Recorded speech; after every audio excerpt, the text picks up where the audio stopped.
Chapter 107. Who the hell knows where I am? Let me look at the map.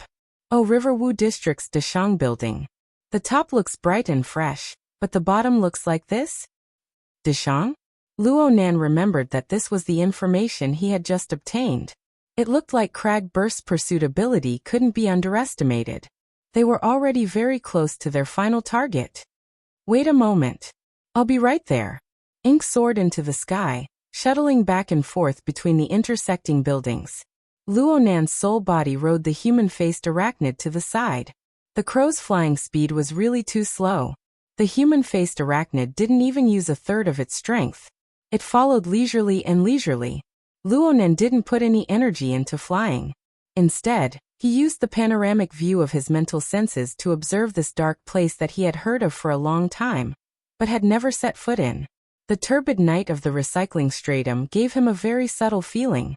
At the very least, he didn't have too many experiences of flying in the night sky. It was more like he was swimming in a stream. And as time passed, the panoramic view cut open the deepest parts of this area and presented them before his eyes. This feeling continued to deepen and mutate. It wasn't just water. It was sewage. Everything presented in the panoramic view. The concrete details were far too jumbled and messy. There was no time to analyze them one by one. However, the things that were briefly scanned, such as gangs, prostitutes, drug dealers, casinos, and the abstractions of violence, lust, greed, numbness, and so on, interweaved and dyed together to form countless turbid colors that splashed over his head and face. Everything converged into a roaring turbid current that washed over the entire recycling stratum. It converged into the surging tide of emotions that drowned the entire Xia city. In the end, this was just a tributary. It was a bit dirtier. The human-faced arachnid was quite comfortable in this environment. It was like a fish in water. But soon Luo Nan discovered that the human-faced arachnid wandered in the turbid current of emotions. It had a slight appetite. Weren't these turbid negative emotions the food it craved the most in the past? This fellow relied on these sorts of things to grow stronger and stronger. But right now, it seemed to be disdainful. Luo Nan tried to communicate with the human-faced arachnid. His analysis of the human-faced arachnid's information was far from complete. If he forced himself to understand it, there would be a lot of confusion and ambiguity. In the end, he could only confirm one thing. The human-faced arachnid had already undergone a certain level of evolution. So much so that its original food was no longer able to satisfy its needs. After all, there was no fish that relied on drinking water to survive. Perhaps the evolution of the human-faced arachnid was equivalent to a transition from a plankton to a fish. Should he congratulate her? Right when Luo Nan was racking his brains over the problem of the human-faced arachnid eating, the Dashang building was already in sight. Crag Burst had been waiting impatiently for a long time. Right now, he was standing on the 10th floor of the skyscraper, gazing into the distance. When he saw Ink flying over, he waved his hand excitedly from afar. Hurry, I found an entrance here. Ink flapped its wings, searching for a place to land. How could Crag Burst wait any longer? He pointed to his shoulder and said, Over here, I guarantee your safety. Luo Nan wasn't polite with him.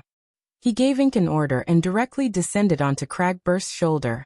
Immediately, the two of them began to exchange information. Everything below the 30th floor of the building, including the underground buildings, has a zigzag structure. The division between the inside and the outside is actually an isolation zone. Many of the buildings adjacent to the recycling stratum are built like this. Crag Burst had researched quite a bit of information while he was waiting. The isolation zone is a one-way passageway. Security is tight and all permissions are locked down. There are no normal channels to enter the business district of the building from the recycling stratum. It's the same no matter who it is. Outside of the isolation zone is the world of the gangs. They have dug through countless rat holes here. They have dug through not just the Dashang building, but the neighboring buildings as well. There are quite a few people living inside. Luo Nan listened to Crag Burst's chatter, and matched this part of the situation with his own understanding of the information. He organized his words and said, According to the information I've obtained, there is an underground fighting arena here in the Dashang building. People often come here to participate in gambling fights. Many of them are big and wealthy guests who throw money away. Jack is the ace host and referee of the fighting arena. He might also be one of the bosses behind the scenes. Underground fighting. Cragburst's interest was immediately piqued when he heard the word fighting. How come I've never heard of this before? I've been to practically all the fighting arenas in Xia City, public, private, legal, and illegal. It's probably because this place is reserved for minors. The periphery of the Deshang building's isolation zone was just as Cragburst said. It was dirty, messy, and crisscrossed with dark tunnels. Luonen was able to obtain a lot of useful information from the mouths of the gang members. In addition to the panoramic image support of his mental senses, Luonen was able to move more smoothly and freely than the gangs entrenched here. Cragburst originally had a belly full of anger because he was unsuccessful in his pursuit of Jack. He wanted to vent. But he never expected that Luonen would just cheat and open the map the moment he arrived.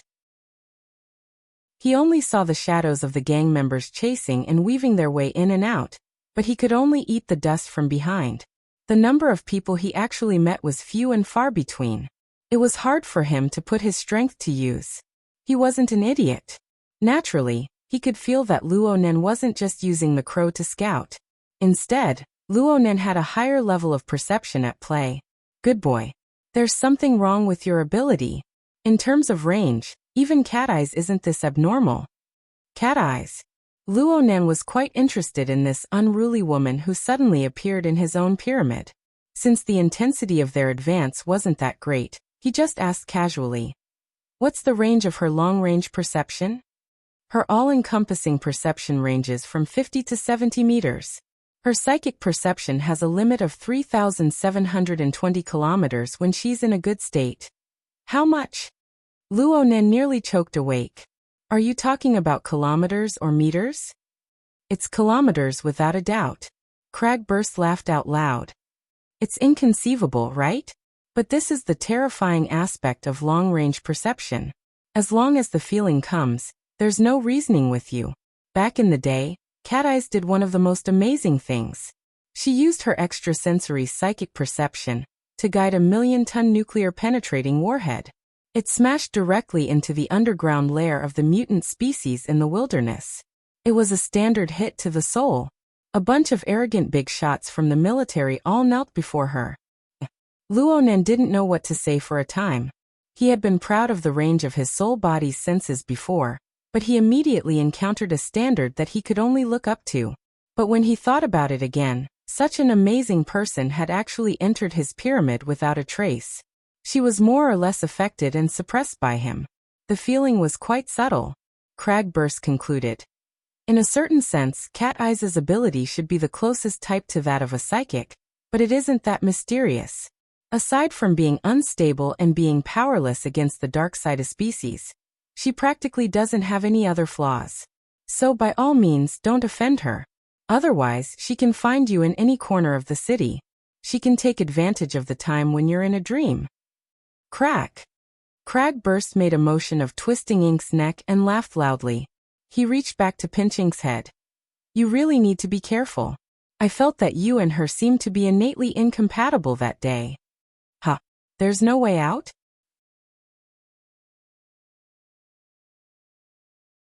The corresponding screen showed that the password plate had been successfully opened. Yurt mole. Cragburst quickly corrected this preposterous thought, but the following conjecture was even more preposterous to him. Don't tell me that you controlled this guy through the wall and made him open the door? Bullseye. Speaking of which, the effects of hypnosis combined with the human-faced arachnid's fishing technique were quite decent. Luonen just chuckled through the hexa ear, maintaining a bit of a sense of mystery. He indicated to Cragburst to close this emergency passageway. This place was certainly connected to the control room. Though they couldn't hide it for too long, they could hide it for as long as they could. What the hell? This isn't just spirit attachment. It's some kind of ability enhancement. Actually, you can let the crow have some of your abilities, right? Do you have wizard blood? Or do you come from some secret order? Cragburst's thoughts were getting more and more outrageous. Luonen was really worried that the words "his soul is in an out-of-body state" would come out of Cragburst's mouth. Luonen could only interrupt Cragburst once more. Let's speed things up. It's very likely that Jack is only using this place as a transit point. The isolated area can't enter the business district of Dashang Building, but there's a direct passageway to the upper city district. Cragburst immediately shut his mouth. He simply cleaned up the scene and passed through the passageway. There was a circular hallway outside. The curvature was extremely obvious, making people feel that the space was indeed limited. The operator of this place had indeed made use of the space to the extreme. On the concave side of the wall, there was a curved wall projection every now and then. On it, there was an exciting scene in the arena. Sure enough, they're all kids. Cragburst's brows furrowed. He was a professional, so he felt vexed by the various scenes displayed on the screen. They have a certain amount of fighting techniques, but they're all competing in the dark and ruthless. They're trying to kill people. Many of the scenes of being knocked down on the screen had broken hands and feet, or they had been struck in a vital spot. Cragburst wouldn't even blink an eye at these things in the adult fighting world. But the two combatants on the screen didn't look to be older than 15, which was the same age as Luo Nan. They were a group of half-grown kids. They didn't hold back in the slightest. Did they really know what this represented? Many of them knew, judging by the ominous glint in their eyes. And the feeling brought about by this sort of warped thinking made people feel even more uncomfortable. The sound of footsteps came from both sides of the hallway at this time. Cragburst's intentions were to just go up and be done with it. But Luo Nan indicated for Cragburst to go to the other side, to a room with a thick curtain covering the door. Cragburst thought that this was the passageway to the fighting arena, but he discovered that it seemed to be a lounge after entering. The layout was very simple and crude. There were only wardrobes and benches. The passageway to the fighting arena was further inside. There was already a person in the lounge right now. He wore combat shorts, and his upper body was bare. He didn't wear shoes, and a towel was draped over his head. His face was drooping. It seemed that he was conserving his energy. He should be the next competitor to take the stage. He didn't have a coach or a friend by his side. He was all by himself. His entire body was cold and gloomy. He actually didn't react at all to Cragburst, the big guy who had suddenly barged in. Cragburst was a bit stupefied. Then he discovered that the room was actually very noisy. There was a display screen in the lounge as well, but it was a bit smaller than the one outside. The sound from the display screen was quite loud. It made people wonder what use this lounge could serve. The display screen just so happened to jump to a new scene at this time. Look, Jack. Luo Nan reminded Cragburst to pay attention. The two's minds shook, but they soon discovered that this was just a video clip. Jack was wearing a referee uniform at the time. He wore a bow tie. His body was ramrod straight, and he had a sense of propriety. Aside from the unsightly scars on his face, he looked more like a noble steward than a referee. It was no wonder that his hosting and refereeing were so popular. This match isn't bad. Cragburst used a professional gaze to evaluate. The tall and skinny one. His foundation is very solid. He has a sense of propriety in his attacks. He's a very good control-type competitor. Hold on. There's something wrong with the editing. The editor had chosen this shot to be the scene of the tall and skinny kid slowing down, dodging and circling around, which Cragburst had praised. It was completely different from the intense fighting scene before. Such camera language should be hinting at something. Luo Nan discovered that the competitor, who had his head lowered all this time, had raised his head to stare at the display screen. His thin and pale face was revealed beneath the towel. He was unexpectedly calm, and he continued to ignore Cragburst to the side. Chapter 109. The focus of the human-faced arachnid's attention was on the quiet and silent competitor. This person's age was about the same as Luo Nan's. His reserved and gloomy nature was about the same. However, the reason for the human-faced arachnid's attention was certainly not because of this.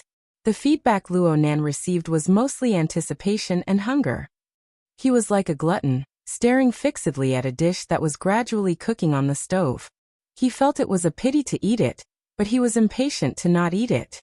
This is the new food you've chosen? Luo Nan had just been pondering over the changes in the human-faced arachnid's diet. Now he had a true reference.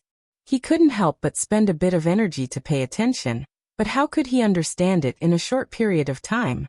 And at this moment, the camera turned. The strangely edited match ended. And there was even a post-match scene next.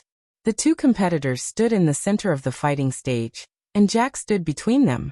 It seemed that it was time to announce the victor. From the previous clips, the lanky kid's advantage was extremely clear. Even though he had inexplicably less clips, he displayed an astonishing level of control. However, Jack wasn't in a hurry to announce the victor. He lowered his head to look at his watch. At this moment, the background music of the edited scene strangely stopped. This caused the sharp whistles and whistles from all four sides of the stands to grow louder, more clamorous and more deafening. Finally, Jack made a move. He spread his arms, but he didn't act like a normal referee, grabbing the competitor's hand. Instead, he wrapped his arms around the shoulders of the two teenagers. It looked extremely intimate. But at this moment, the children's bodies went rigid. Jack wasn't in a hurry to announce the victor. Instead, he spoke like he was reciting a poem. His voice passed through a miniature microphone and spread throughout the entire arena. As the referee, I must judge fairly. This is a conservative fight. The screams from the stands suddenly rose to a whole new level. A fight that has gone beyond time. The screams and cheers grew louder and louder. Some people even stood up and waved their arms towards the fighting stage.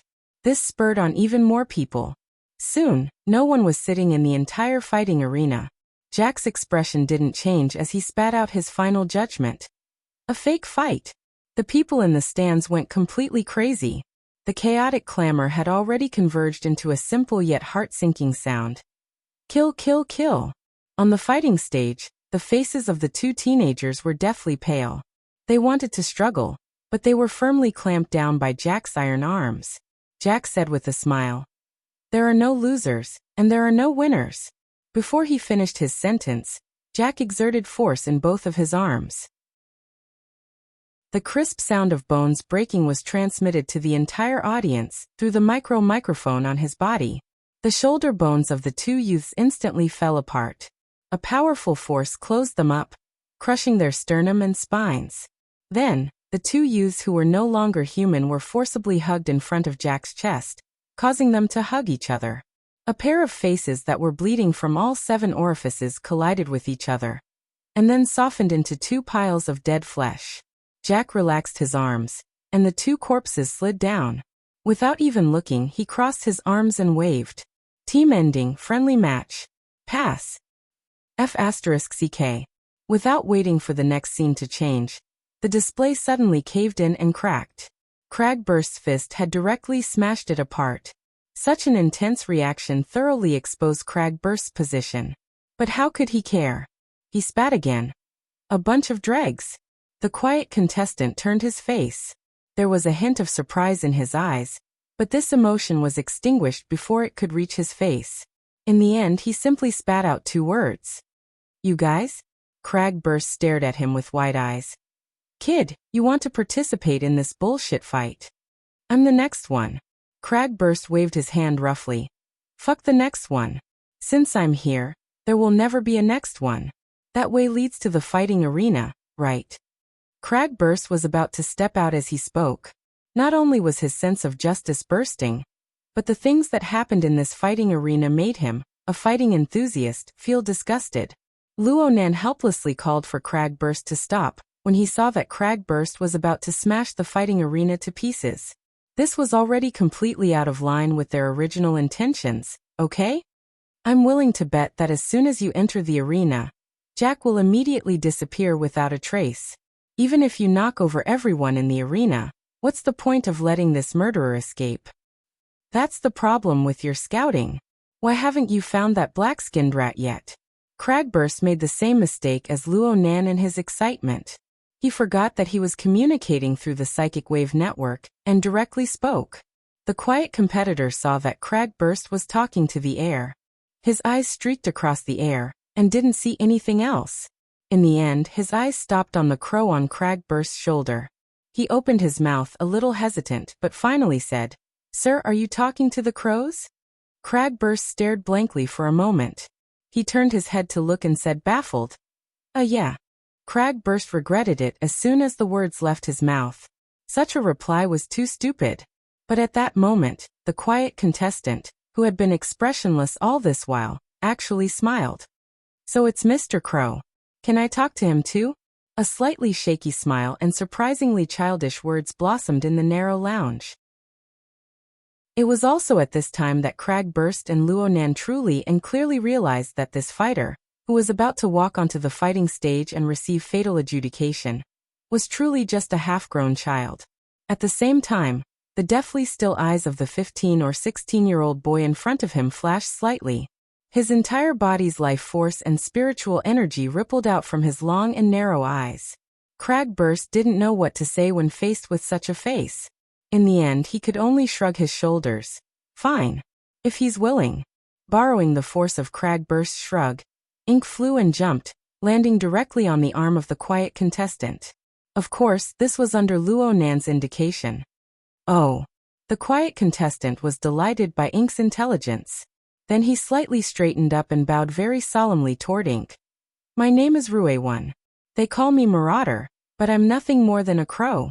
This is my 100th match, and it's also my last match. I hope that Mr. Crow can give me his blessings." This time there were a few more words. Luonan discovered that the quiet contestant was called Rue-1, right? His voice was quite special. It seemed that his voice hadn't gone through puberty yet. There was a bit of sharpness within the hoarseness, and there was a natural resonance of breath. It was very unique. It made people feel that if he were to sing, he would be quite good. That? Cragburst didn't quite understand. He tried to interrupt but was stopped by Luonan. This sort of feeling was far too familiar. The current Rue-1 was the same as Luonan many times. He was completely trapped in his own circle, forming his own logic. There was no need to forcefully break it. Perhaps this was the chance for him to relax the most. It was the moment he treasured the most. And at this time, the human-faced arachnid began to stir. Within the eyes of this newly promoted glutton, there was a bright seed rising from the dark and desolate abyss.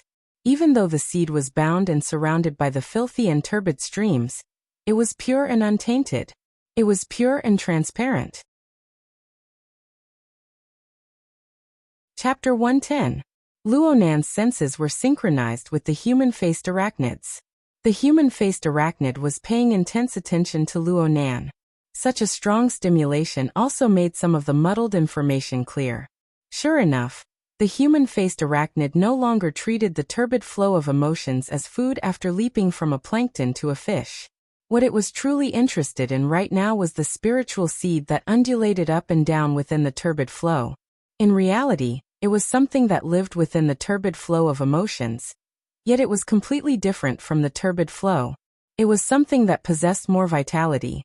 It wasn't easy to form such a spiritual seed.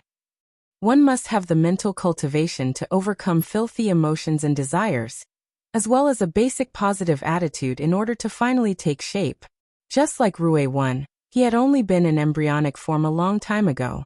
It wasn't until he spoke to Mr. Crow that he broke free from his deathly still and cold state of mind. Only then did this spiritual seed finally sublimate and leap to a new level. Cragburst actually had a similar spiritual seed as well, but it was hidden deep within his powerful magma-like life force. It wasn't as pure and transparent as Rue-1's. From the perspective of the human-faced arachnid, the spiritual seed was an incomparable delicacy. Swallowing the spiritual seed was both a form of eating and evolution. Its evolution method was very lethal. It basically used the vitality and spirituality of others as nourishment. Its path of evolution was built on the foundation of destroying the hopes of others. Without a doubt, the human-faced arachnid was an existence that was evil to the extreme. Even if Luonan relied on its strength to a large degree, he would not deny this point. Although he did not deny it, it did not mean that he would allow it. Otherwise, what was the difference between it and the human-faced arachnid? Luonan's complete control over the human-faced arachnid was displayed without restraint. No matter how intense the human-faced arachnid's desire to eat was, the heavily chained crow shook, and it had to be well-behaved. At this moment, someone walked in from the passageway that led to the fighting arena. The moment the door opened, The noise from the fighting arena almost overwhelmed the small resting room. Fortunately, it was quickly isolated again. That person said loudly, "Ruiwen, get ready to go on stage. The incomparable 100th match. Who are you?" "Your grandfather." Cragburst revealed an evil grin towards that person. Before that person could cry out in shock, Cragburst slapped him unconscious to the ground. Ruiwen turned a blind eye to this. He was already completely immersed in his own world. He stood up and gently swung his arms up and down. "Well, Mr. Crow, here comes my last battle. You won't be stingy with your blessings, right?" Swish. Perhaps it was because Ink was quite satisfied from being swayed. But Ink had already opened its mouth before Luo Nan could speak. Its hoarse voice was unpleasant to hear, but it made Ruiwen smile once more. He crossed his arms and walked over to Cragburst's side. He returned the ink. "Thank you, sir. You and Mr. Crow's arrival is my fortune." "Ahem, nothing." With Cragburst's straightforward temperament, he really wasn't suited to dealing with a reserved and autistic person like Ruiwen. The logic of both sides was not on the same line. Luckily, Luo Nan extended a helping hand at this time. He gave Cragburst some advice, allowing Cragburst to ask for information, even though his words were very clumsy. "You just said 100 matches. Is there any special meaning to it?" "After 100 matches, I can choose to walk the path of judgment and leave the arena." "Hee, it's all tricks, and they've been used too much." Cragburst had seen similar situations far too many times in other underground arenas. "Are there challenges on the road of adjudication?" "Of course. Who made it out in the past?" "Since the establishment of the fighting arena, the ones closest to 100 victories have been me and my brother."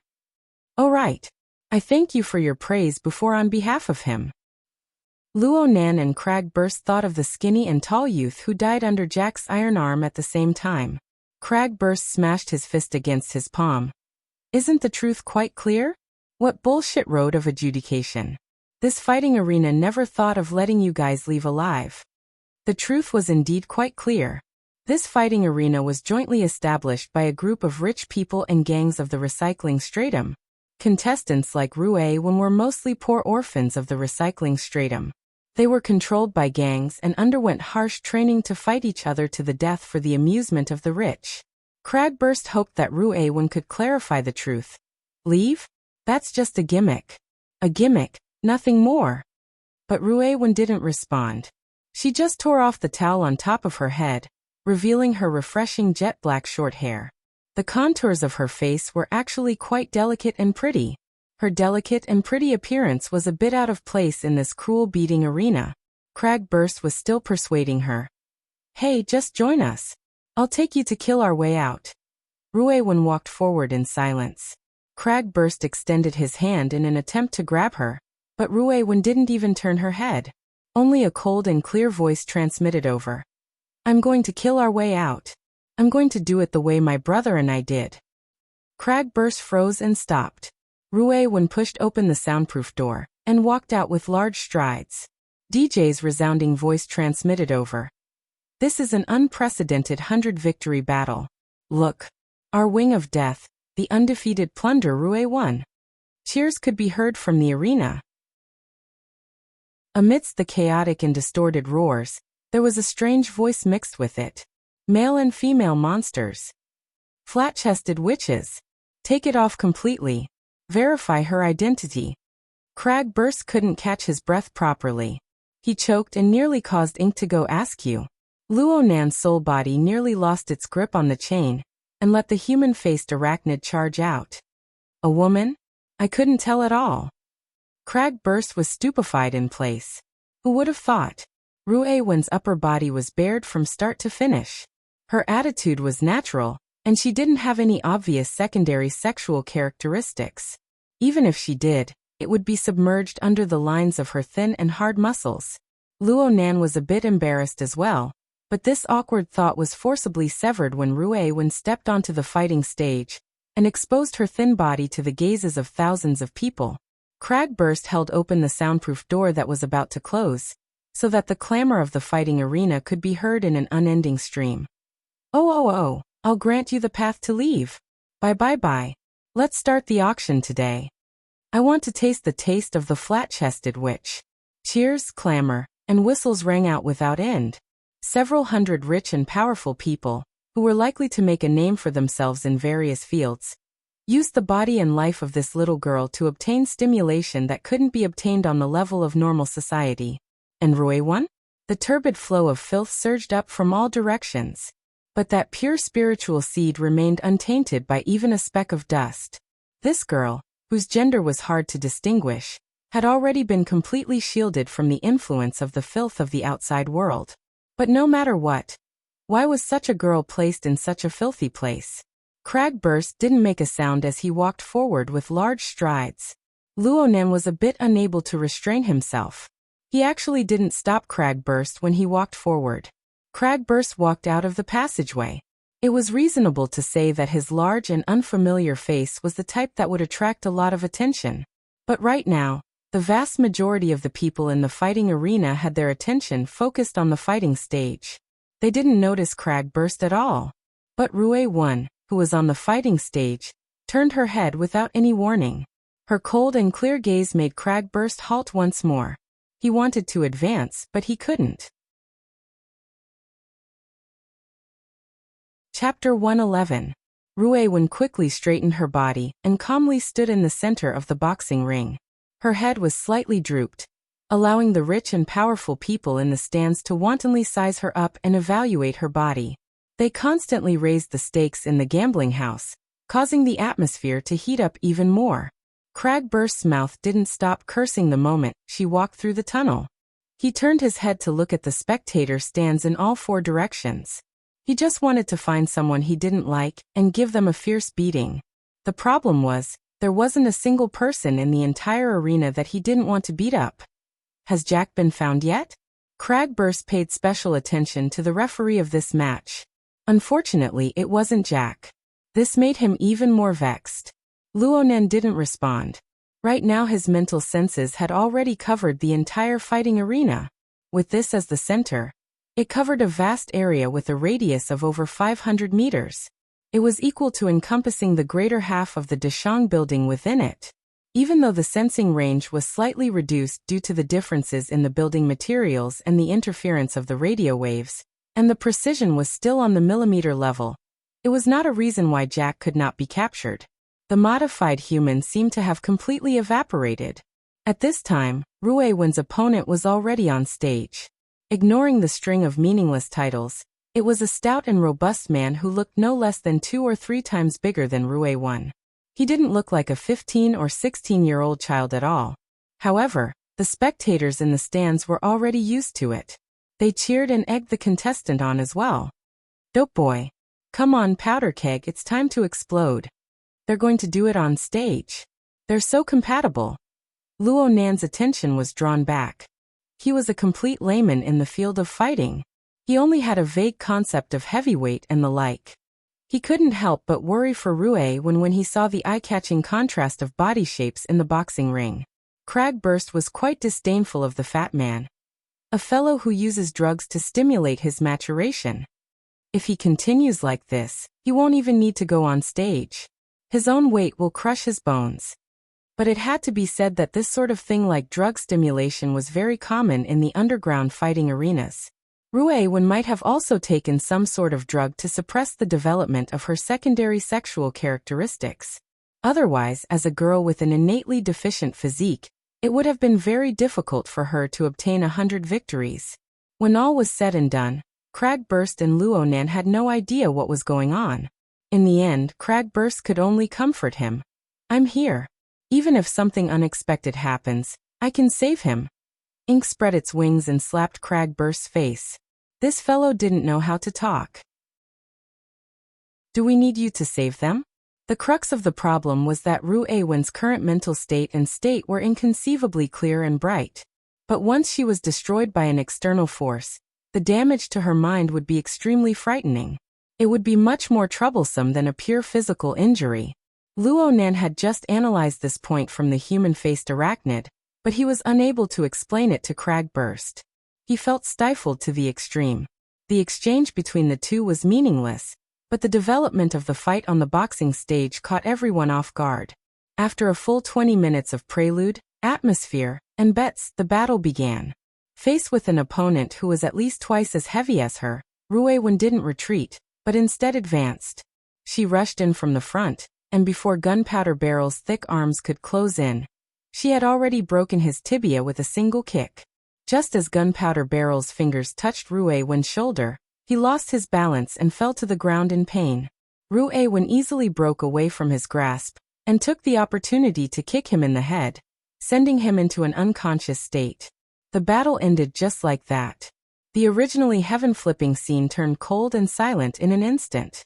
The vast majority of people, including the wealthy guests who won their bets, were unable to accept such a simple and laughable ending. They sunk into an awkward silence. Originally, the wagered fight was just a pastime. What they truly wanted to see was the cruel and bloody scene of fists hitting flesh. Cragburst's wild laughter and his celebratory action of raising his arms and brandishing his fists were exceptionally eye-catching under this bizarre atmosphere. Even the cameras that covered the entire arena gave him a close-up. Luonen wanted Ink to smack Cragburst's head. If this wasn't exposure, then what was? On the boxing stage, the referee was stupefied for a few seconds before going forward to examine the injury. This was just a formality. His true intention was to use this opportunity to get in contact with the person in charge and figure out what to do next. However, the big boss of the fighting arena, Jack, was unable to be contacted from beginning to end. In the end, it was the supervisor who spoke up and let the referee smooth things over first. The referee helplessly got up and grabbed Ruewen's hand, preparing to announce the victor. But Ruewen pushed his hand away. Then she borrowed the help of the referee's miniature microphone to say a few simple words. "I choose the road of adjudication." It was as if a bomb had been forcefully shoved into the oppressive and awkward atmosphere of the fighting arena with these words. First came the low clamor of several hundred people. Then came the sounds of cheering, laughing, cursing, and whistling. They flooded the entire fighting arena. The atmosphere exploded in an instant, wishing it could flip over the entire Deshang building. Aha! Challenger. Traitor. The flat-chested witch's counterattack. Stupid woman. Has your brain turned into muscle? Go die. Just tear her to shreds. No. Break her 4 limbs. Knock out her teeth. I want it. I want it. The several hundred rich and powerful spectators had personally drawn up the rules. They had designed a seemingly magnanimous path of escape. But when this rule was finally challenged, not many people could remain calm. The so-called magnanimity was just a symbolic footnote they made for their lofty status. Touching it was an offense. So in the end, all the emotions converged together to transform into a uniform howl. Adjudication. Adjudication. Adjudication. The referee also returned to his senses from the unexpected change. He actually felt that he had been saved. A laughable battle that had been doused in cold water had suddenly turned into a large bomb that ignited everyone's emotions. Good. At this time, the projectors all over the fighting arena had already taken advantage of the opportunity to broadcast information related to the road of adjudication. Various images flashed in succession, listing the 3 deathly steps of King of Fists, Beast King Battle, and Adjudication Battle. The first 2 stages, as their names implied, were fights with true adult fighters and wild and untamed beasts. Only then was it the 3rd stage. The projector timely displayed the image of a calm and callous white man wearing a referee uniform. Adjudicator Jack. The gang leader here, the gold medal host, the referee, and the murderer who had killed Ruewen's brother, was precisely the boss of the final stage. Each projector also timely displayed the scene of many contestants, including Ruewen's brother, dying at the hands of this callous referee. The fighting arena emitted a sharp whistling sound with each life disappearing until it finally stopped at the scene of Jack waving his hands and denying everything. The entire fighting arena was about to boil over. Chapter 112. Luonan's soul body stood towering amidst this wanton and rushing torrent of emotions. Originally, he should have been angry, but from his unique perspective he saw Ruewen, who continued to stand silently on the fighting stage after her words. He also saw her spiritual seed that was submerged in the turbid flow, yet remained untainted from beginning to end by a speck of dust. A wondrous calm arrived. Just like this, Luonan looked down from high above, coldly looking down at the several hundred warped faces. His mental senses were like a large net that didn't let anything through. It covered every nook and cranny within a 500-meter radius. At the same time, it included the emotional movements of every single person. The vast majority of people were fanatical, but there were some people who were a bit special. For example, this person was a bit impatient. Luonan's attention naturally shifted. This was a certain VIP room in the upper part of the fighting arena. A man dressed in a suit and leather shoes was pacing endlessly in the room shouting, "Jack! Jack! Damn it! I know you heard me." The high-priority communicator crackled with static extremely clearly. A voice transmitted back approximately 2 seconds later. "What's up?" "Found it." Luonan instantly focused his attention, increasing his precision in all aspects. He felt that it wasn't enough, so he simply shifted his soul body over. He was in the VIP room, sticking to the back of the contact's neck to receive the message from the communicator. The contact was excited to finally get in touch with that damn Jack. He never would have thought that there was a spirit behind him that was receiving the message at the same time as him.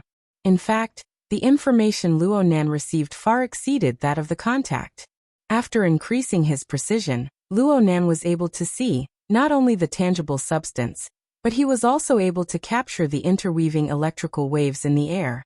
It was impossible for Luonan to know the information transmitted by the electrical waves, due to his lack of the ability to transform and analyze. However, he was able to refer to the continuous interweaving and spreading fluctuations within the communicator to determine the approximate direction.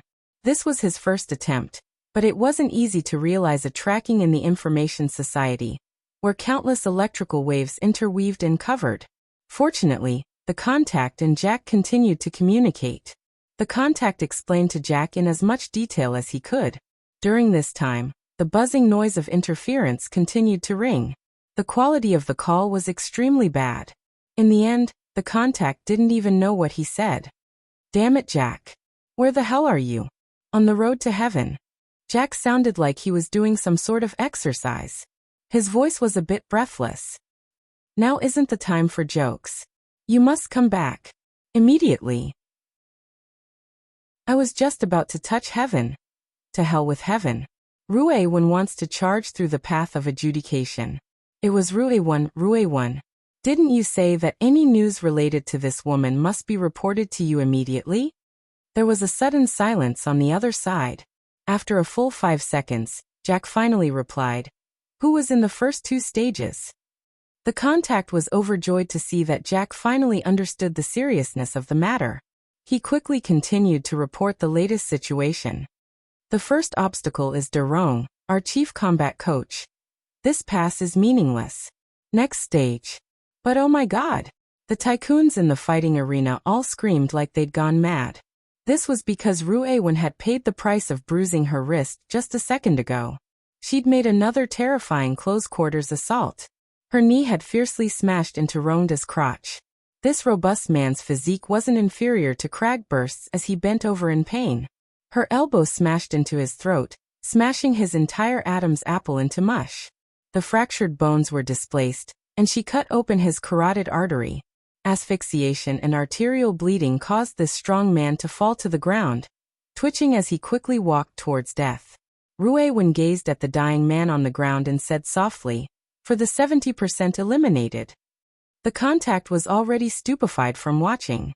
He couldn't bear this kind of loss any longer. Rhonda was once the champion of the Underground Fighting Alliance. She must have concealed her strength. What the hell is going on here? Who taught her? Damn it, damn it, damn it. Jack already understood everything from the contact's reaction. He issued orders with a hoarse voice. "Raise the protective walls on all fronts right now. Isolate the fighting arena. Tell that group of trash that we need a certain amount of time to prepare for the Beast King battle." "Prepare for what?" "You go contact Mr. Ma. Tell him that the high-quality life and death duel he's been dreaming of has arrived. We'll send out the 100 victory which Rui won. He only needs to bring his family's little darling over. I'll give him 10 minutes of time. Oh, Mr. Ma's collection. Jack, you're really too evil. The contact came to a sudden realization. He greatly praised Jack's way of thinking. He immediately hung up and hastily went to find someone. Rui won. Forget it. I'll just go with her cheap older brother. Jack removed his wristband and casually tossed it to the side. Don't anyone disturb me again. He was suddenly startled before his voice fell. He slowly raised his head. His undamaged right eye and the mechanical electronic eye focused at the same time. They stared at the empty space in front of them. He finally found it. Luo Nan's soul body appeared in this room. He also noticed Jack's reaction. But right now he was even more shocked at Jack's current location. Jack was still inside the Deshang building, but he was on the top floor of the building, the 141st floor. This landmark building of the Riverwu district had a height of around 600 meters. The 141st floor was over 550 meters in height. It just so happened to exceed the range of Luo Nan's all-encompassing perception. Originally Luo Nan didn't believe that Jack would leave his usual lair and enter the privileged society that was absolutely unfriendly to gangsters like them. But the facts proved that his judgment was wrong. Not only did Jack enter, but he also arrived at the top floor of the Deshang building, which required extremely high credit privileges. He even had an independent training room here. At this moment, Jack was sitting in the middle of a pitch-black device whose purpose could not be seen. His body was connected to many wires, and powerful electric currents were piercing his body at every moment. Some of them even pulled out beautiful blue electric currents in the air. Is it charging the altered human right now? Jack's eyes were constantly changing focus. The end of the air was a wall. But before the wall, there was a reaction that made him vigilant. It appeared without end. A special scanner was installed in his body. The naked eye and the electronic eye received light waves of all frequencies and compared them with the surrounding environment. The data was calculated and processed to form an image. In the end, what appeared on his optic nervous system was an image that was as fuzzy as a shadow. He paused for a moment before speaking in a hoarse voice. Ability user? Soul configuration? Luo Nan was truly shocked. The electromagnetic gun attack on the recycling stratum really wasn't a coincidence. This Jack seemed to have some sort of method that could capture the existence of a soul body. His soul body floated a few times in the room. He discovered that although Jack's gaze was a bit sluggish, it was always able to rapidly change. This was a situation that had never happened before. Chapter 113. In the end, Jack was the first to break the silence.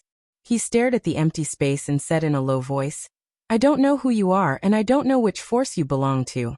But I can confirm that there was no enmity between us before today. I admire your ability, and I don't want to be your enemy. If you're unhappy with today's conflict, I'm willing to make amends. Whatever you want, I will do my best to satisfy you within my capabilities. The only response he got was the buzzing sound of the electric current. Jack paused for a moment before continuing. Your soul configuration has yet to reach the level where your mind can interfere with matter. My nervous system has been modified, and your influence on me is negligible. Yes, there's also that big guy. He's a very headache-inducing opponent. Perhaps he's currently rushing over, but inside the Deshang building, I'll make his pace slow like a turtle. If we can't come to an agreement, we'll just have to drag it out. Maybe until tomorrow morning? Luo Nan still did not respond. There was no way to respond even if he wanted to. Jack was right about one thing. At present, he only had two means of communication. One was the psychic wave network, and the other was the local network of the format pyramid. Neither of them were useful to Jack. It was as if Jack's consciousness was hidden under a thick layer of ice water. He could reach it, but he had used up too much of his strength halfway through. It was almost nothing. Luo Nan didn't know how Jack did it. He simply blocked out Jack's voice and scanned the entire room in an attempt to discover more information. Of course, the most eye-catching thing in this training room was the pitch-black machine outside of Jack's body. With Luo Nan's meager knowledge of machinery, It was very hard for him to understand the ultimate purpose of the machine. And from the surface, it looked like the machine was just an unending stream of electricity being poured into Jack's body. Luo Nan paid attention to the voltage indicator. Any normal person would have turned into charcoal by now, but Jack seemed to be enjoying it. It could be seen that the electric current instilled by the black machine had truly cut into every part of Jack's body. Jack's muscles were twitching and trembling every second, but within this twitching and trembling, there was clearly a relatively stable rhythm. This meant that Jack had retained some control over his body. What did he just say? On the way to heaven. It was clear that such an electric infusion was beneficial to Jack. Oh, in that case, Jack continued to chatter endlessly while Luo Nan was gathering information. I get it. You can't open your mouth, right? The research on soul configuration on Earth is still very backward, or are you just a talented person who got lucky? Very well then. I can probably guess what you are more interested in. Intelligence, information, all kinds of knowledge that can broaden your horizons. For example, right now, I can tell you that you can use the special waveband of your soul configuration to communicate with me. This is because my body has been implanted with the corresponding transceiver. Even if I haven't used it for 2 to 3 years, it shouldn't be damaged. We can try it now. You just need to focus your mind. You have the talent to form a soul configuration, so it should be easy for you to do this. The void was silent for about 5 seconds. Then Jack smiled. The psychic waves from the outside world were converted into recognizable information through the transceiver in his body, ringing in his ears. I can now believe that you are indeed not from the military. If the military possessed a similar transformation project, then they wouldn't be in such a difficult situation when facing the darksider life forms. Jack maintained his smile, making the scar on his face look less sinister. Of course, there is a certain difference between soul configuration and darksider life forms. We can talk about it in detail later. You really do know a lot. Luo Nan expressed his admiration for Jack's ability to bring up new information at any moment. That's why I'm a very good information peddler. Jack continued to speak with fervor and assurance. What do we talk about? Oh right. Let's talk about why we became enemies. I think you will certainly be interested in that pretty boy Yen Yongbua. Now that you mention it, I find that I know too much. Luo Nan sneered. Yes, this fellow buried countless hooks in his words. What earth soul configuration, psychic wave transceiver. But in reality, there was practically no valuable information that he revealed. So a second later, Luo Nan directly said, let's talk about that metal beetle. The smile on Jack's lips widened. Friend, you must be quite young. You must know that communication shouldn't be done in a fit of pique. You should think of ways to embarrass the other party. I know that you must be more interested in Yen Yongbua. Otherwise, you wouldn't have followed him. Let me think. What is his explosive point? For example, Quantum Corporation? Archetype format? The world's first burner? Or perhaps, Deep Blue World? You must be a master storyteller. Luo Nan used psychic waves to send a mocking message, but he had no choice but to admit that the titles that Jack mentioned had nearly caused his curiosity to explode. It was as if he had bumped into a moving database of information. This fellow Jack was absolutely not a simple gang leader. His experiences, knowledge, and even the level of contact he had had with him far exceeded Luo Nan's previous estimations. However, let's just leave it at that for now. Jack's smile continued to persist, but a short second later, astonishment and explosive rage tore apart this layer of mask, arriving together with the darkness that enveloped the room. A power outage. The low humming of the pitch-black machine gradually came to a stop. The power outage protection was done quite well. The muscles on Jack's body only twitched a bit before returning to normal. But his mood couldn't return. Damn it. What did you do? Jack roared in the darkness. He did his best to shake his arms, but this didn't give him a sliver of electricity. It's as you can see. The power is out. Luo Nan used the method that Jack taught him to maintain communication. Jack's choice of the top floor of the Deshang building as a hiding place was indeed an unimaginably brilliant move. However, as a business district with people coming and going, There were uncontrollable factors. To put it more bluntly, there were far too many human factors. Hypnosis combined with the human-faced arachnid's fishing technique was truly too useful. Luonan just spent a bit of time while Jack chattered on endlessly. He chose a property manager and cut off the power supply to this floor. During this time, he discovered that Jack's training room used a dedicated power supply line. But this point was meaningless in front of the manager of the building. Reality proved that no matter what function the machine Jack used, it could only be a pile of scrap metal once the power supply was cut off. I want to obtain information. You want to obtain time. The meaning of communication lies in this. But no one can obtain it. So what? It seemed that the last remnant images of his peers in the boxing ring still remained before Luonan's eyes. He didn't care whether or not Jack could see them. His soul body made the same negative action of crossing its arms. Chapter 114. As the last bit of electric current disappeared in the darkness, Jack's intense movements also stopped.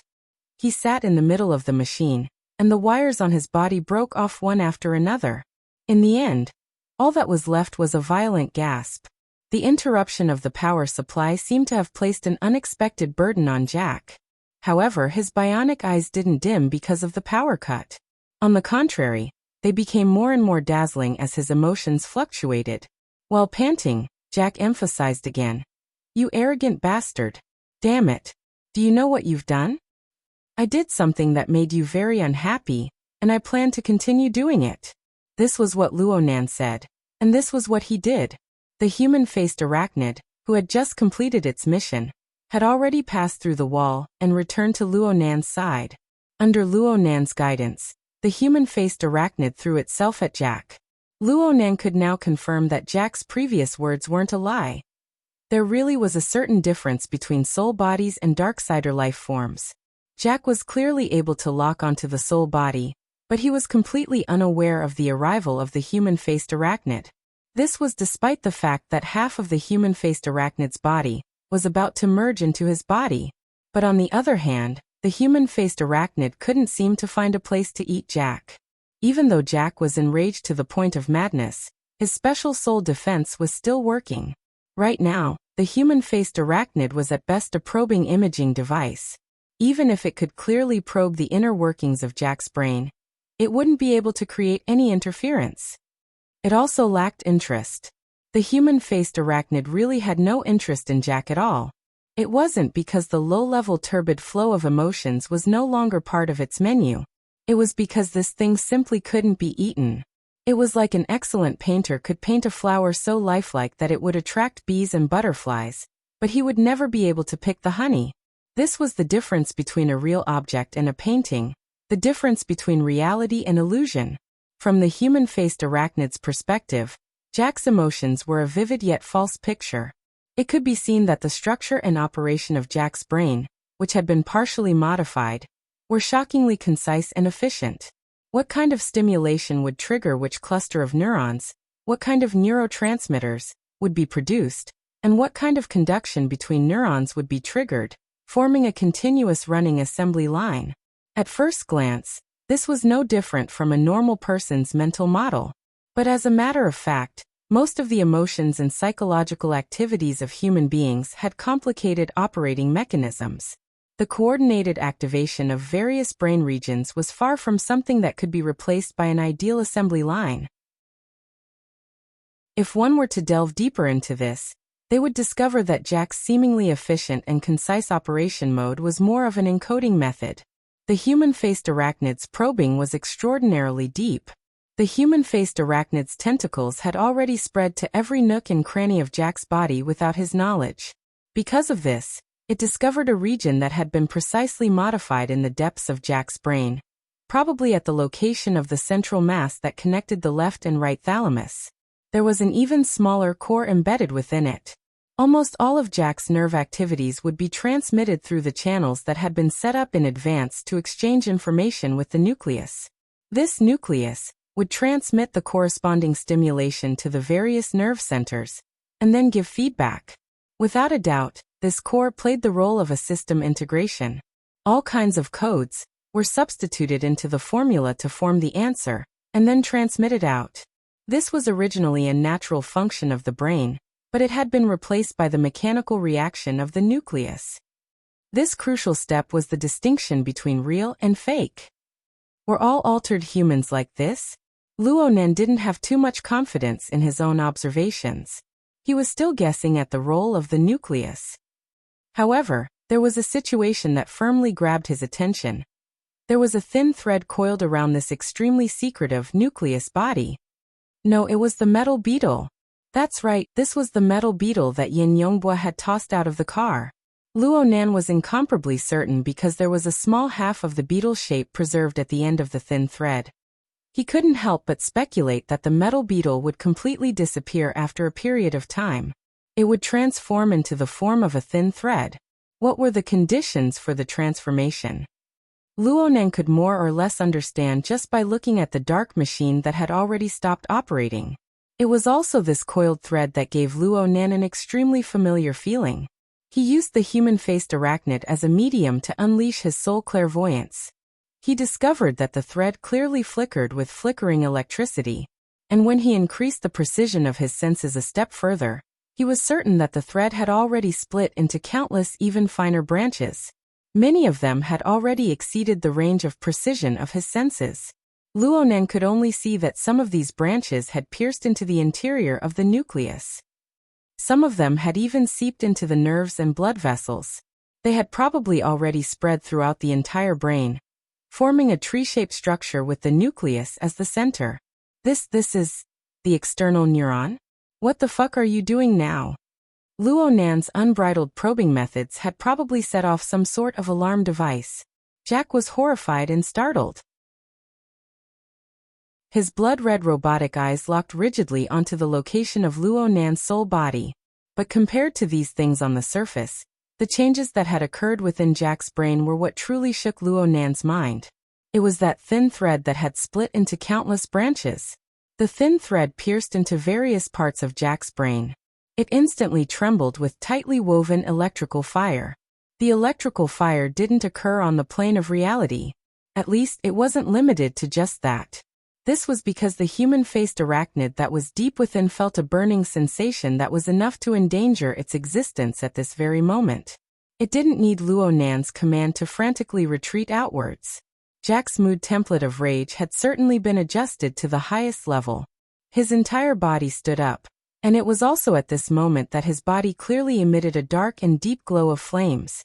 The glow of flames came from the inside out, forcibly blasting the human-faced arachnid out of Jack's body. Moreover, the human-faced arachnid's momentum didn't decrease in the slightest as it pounced towards Luo Nan's location. The human-faced arachnid let out a pained howl. The powerful attack on the mental plane instantly swept through the many floors of the Dashang building. It was unknown how many people were innocently affected in this instant. Luo Nan was already unable to care about these things. The instant the glow of flames erupted, he exhausted all of the strength of his soul to leap through the air. Luo Nan was transported in a dizzying manner, but the distance he flew was far below Luo Nan's estimations. He just flew out of the room. The entire distance didn't exceed 20 meters. An incorporeal magnetic field formed around Jack's body. When the glow of flames erupted, it warped the mental plane, and even the space of reality.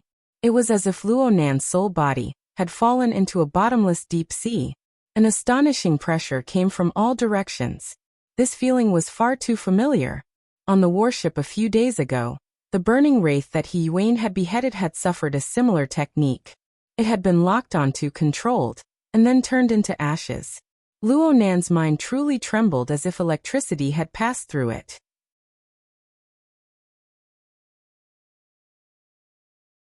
Chapter 115. You can't escape. Jack's hoarse voice was like the low cry of a deep-sea monster. It penetrated through the walls, shaking Luo Nan's soul body to the point of being slightly shaken. Was this guy really a burner? Based on the information that Luo Nan knew, burners were not like this. At the very least, the burners under Yen Hong's archetype formatting theory were not like this. Otherwise, there would be no need for the deep blue platform or the exoskeleton armor. He could just modify his entire body. However, What Jack had displayed was indeed the power of the format of fire. In the next second, the thick and heavy walls of the training room rumbled and violently deformed. A hole had been blasted open in the center, and cracks spread out like a spider web. Jack's training room was located in the middle of the 141st floor. It was a space sealed off by 4 thick and heavy soundproof walls. Only one side had an open door. The direction Luo Nan chose to jump in was the opposite of the main door. He stretched out the normal path of pursuit to the greatest extent. However, Jack's choice was completely different from a normal person's. Using Jack as a reference, Luo Nan was actually really affected by the human mindset. He should have gone up or down just now. There was a floor separating them. Even if there was interference from the magnetic field, the situation would be completely different. Luo Nan didn't have the mind to reflect on his actions. He still tried to pull away, but the pressure his soul body endured continued to rise, making it difficult for him to move forward. Hell, even the military's burners, with the support of their exoskeleton armor, didn't have this kind of power. The wall exploded with a bang following another heavy strike. Jack walked out with large strides.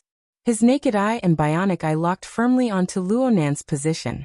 At this moment, the scene of flame soaring around his body had already disappeared, but the magnetic field that was like the deep sea was even more powerful. Through soul observation, he could confirm that Jack's entire body was deeply integrated with the deep sea EM field. The energy circulating within his body endlessly increased the effectiveness of the magnetic field, and the exertion of strength with every movement could bring about an intense change in the magnetic field. This was undoubtedly a terrible experience for Luo Nan. Jack stared at the direction where the soul was. His rage seemed to have been controlled, and his voice became hoarse and deep. "Young man, do you know how great of a price I paid in order to obtain the Deep Sea Type 4 Dynamo Core? Do you know how much your naughty behavior will cost me?" Dynamo Core? Is that the official name for the external neuron? Also, does this model also represent the corresponding ability? Just like the deep sea EM field that Jack was radiating. Luo Nan unconsciously pondered over this word, and Jack didn't immediately attack him. Instead, he sized up the surroundings with a somewhat uncertain appearance. Ability users nowadays are really amazing. I actually saw a young man who can raise a Darksider life form. Moreover, that breed seems to be quite interesting. Jack should be probing. Though he had injured the human-faced arachnid, he was still unable to capture its whereabouts. Luo Nan responded with silence. His attitude made Jack laugh coldly. "All right, I'll add this incident to my database and tell it to people who are willing to listen to my story. As for you, I have no desire to communicate at all." The exact same words were returned to him by Jack. If it was in the past, Luo Nan would have felt that Jack's words were sharp. But right now he couldn't help but think. Was this Jack's free will, or was it the result of an artificial intelligence's calculations? This riddle would not be solved in a short amount of time. Luo Nan deeply felt Jack's murderous intent. He didn't hesitate any longer. He concentrated all of his energy and fled regardless of everything. This time, he learned from his previous lesson and directly fled to the bottom of the floor. Though the distance was even more pitiful than last time, less than 4 meters, the floor was constructed from a combination of concrete and high-strength light alloy. It was much tougher than the wall material that Jack had smashed apart. Jack's attack smashed down and the floor instantly caved in, but it didn't immediately collapse. Luo Nan took advantage of this opportunity to dive down another floor. The straight-line distance between him and Jack had already increased to over 30 meters. The binding power of the deep sea EM field suddenly weakened. Luo Nan's heart was filled with joy. He was about to forcefully leap through space once more. This time, his target was the night sky outside of the Deshang building. As long as he reached the void where there was nothing to rely on, Jack wouldn't be able to do anything to him. Then a muffled bang rang out and the bullet, which possessed powerful kinetic energy, instantly pierced through 2 floors of the floor.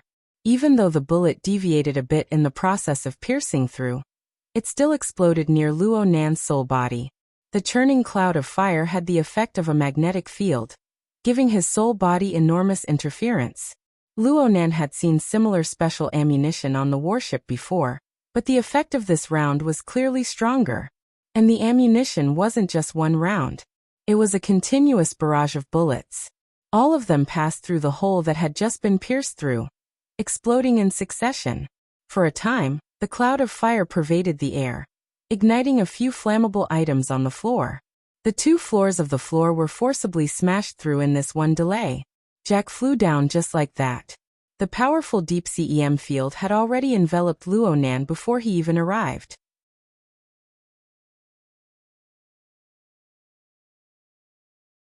Chapter 116. Ronan had witnessed the entire process of Jack controlling the situation. It was as if Jack was holding a remote control for action and stop. With just a press, the security system of the entire floor, or even the entire building, froze.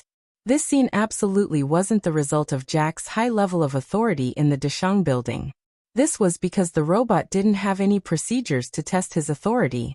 It directly ceased all activities and didn't have any power to resist. This made Luonan think of Cragburst's pitiful jeep.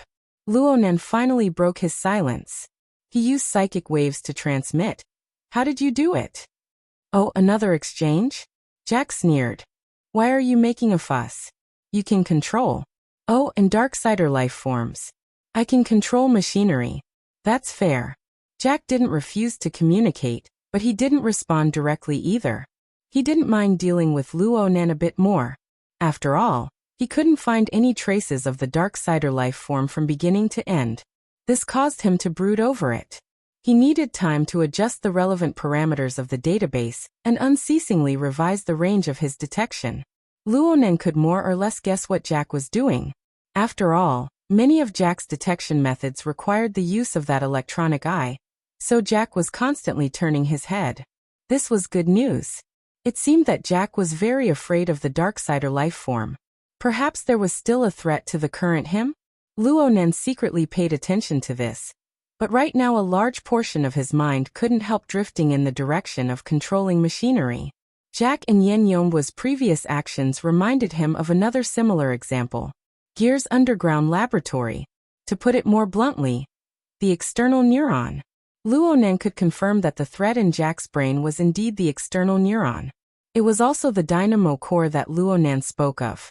It was this product that seemed to surpass the technology of Earth that allowed it to bypass all authority and directly control all information devices, manipulating them at will. And now new facts told him that other than the aforementioned functions, this thing was also the key to the burner and format of fire. Such a strange creation had actually accompanied him for 5 years, and it was mailed to him by that coward. What did that mean? What did that mean? It was hard for Luonan to divert his attention to ponder over this matter during the violent storm of pursuit and escape. Now that he had the slightest bit of time, the relevant thoughts were like heart-devouring bugs, gnawing and grinding in his heart. External neuron? Dynamo core? Burners? Gang leader? Yin Yongbua? Quantum corporation? And that coward? Luonan's mind was practically tied into a dead knot by the sudden clues and bursts of information. If he didn't loosen up a bit, then his soul would suffocate. Luonan suddenly felt very regretful. Perhaps he really should have listened to Jack's 2 more stories. No matter what, he wanted to know what kind of connection there was between Jack, the mafia leader, and that coward. Right now Luonan had to work hard for this goal. He did his best to maintain a clear line of thought. He used psychic waves to transmit information as slowly as possible to probe Jack's reaction. Controlling machines at will? You don't have that ability. Otherwise, you wouldn't be hiding in the recycle stratum as a mafia boss. Instead, you'd be running out to do whatever you want. Jack laughed hoarsely. Are you trying to provoke me? Kid, you've already succeeded before, so you don't have to worry about how you die. I admit that you have the ability to kill me. After all, you are already a burner. What did I say something wrong? Luonan saw Jack grin from the corner of his mouth. The sarcasm within was thick. Jack shrugged his shoulders. It's nothing. People always have the right to be ignorant. I don't have the obligation to correct them. Kid, there's no need to probe anymore. Call your pet. I'll give you a more satisfying death. Luonan would be stupid to listen to Jack's words. But Jack's sarcastic smile and tone were quite interesting. It was a kind of aloof superiority. The people he spoke of didn't seem to be specifically referring to Luonan. Instead, it was an unbridled map cannon. It was brimming with the flavor of everyone in the world is drunk, but I am the only sober one. Luonan remembered that a considerable portion of Jack's high-level mental activity originated from the data template of the nucleus. In a certain sense, Jack was more real than any normal person. Then where did this sense of superiority come from? Luonan sized up Jack once more. The information he obtained from the mafia members showed that this savage and cruel fellow had become the mafia leader of this region in just a span of 2 to 3 years. He started off as a fighting instructor. He used the bloody 70% elimination rule to rapidly become an important figure in the fighting arena. Then he became a referee, a host, a partner, and finally became the chief spokesperson of the fighting arena's mafia power. His abilities overflowed as a mafia leader, but this didn't mean that he was the same in other areas. Then, it's the metal beetle, right? Luonan suddenly spoke up and went straight to the point. Jack was a bit startled, then he laughed. Are you still going to be angry, young man? Luonan ignored Jack's interference. His thoughts were so certain that everything that happened within Jack's body was exposed to the prying eyes of the human-faced arachnid. Yen Yongbo used it to control our jeep, and then you came over to deal with it.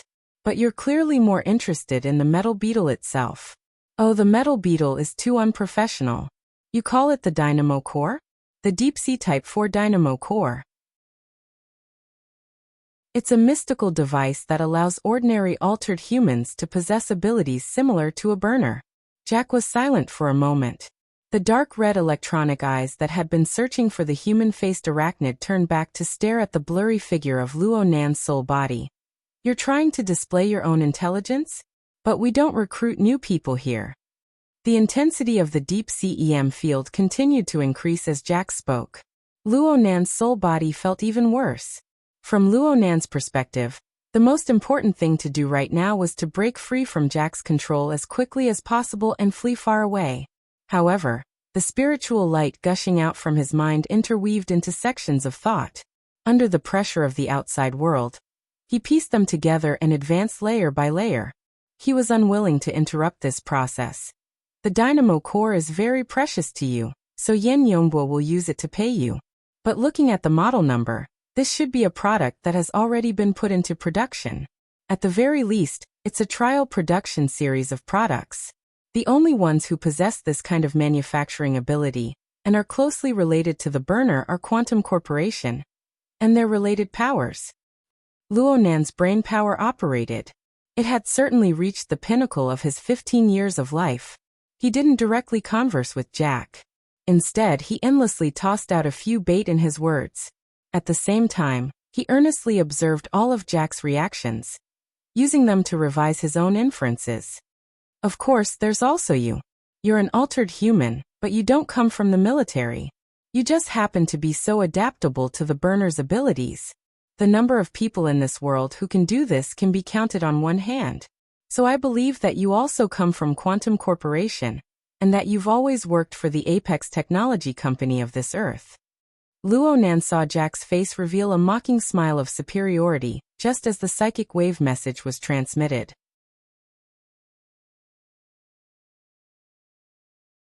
Chapter 117.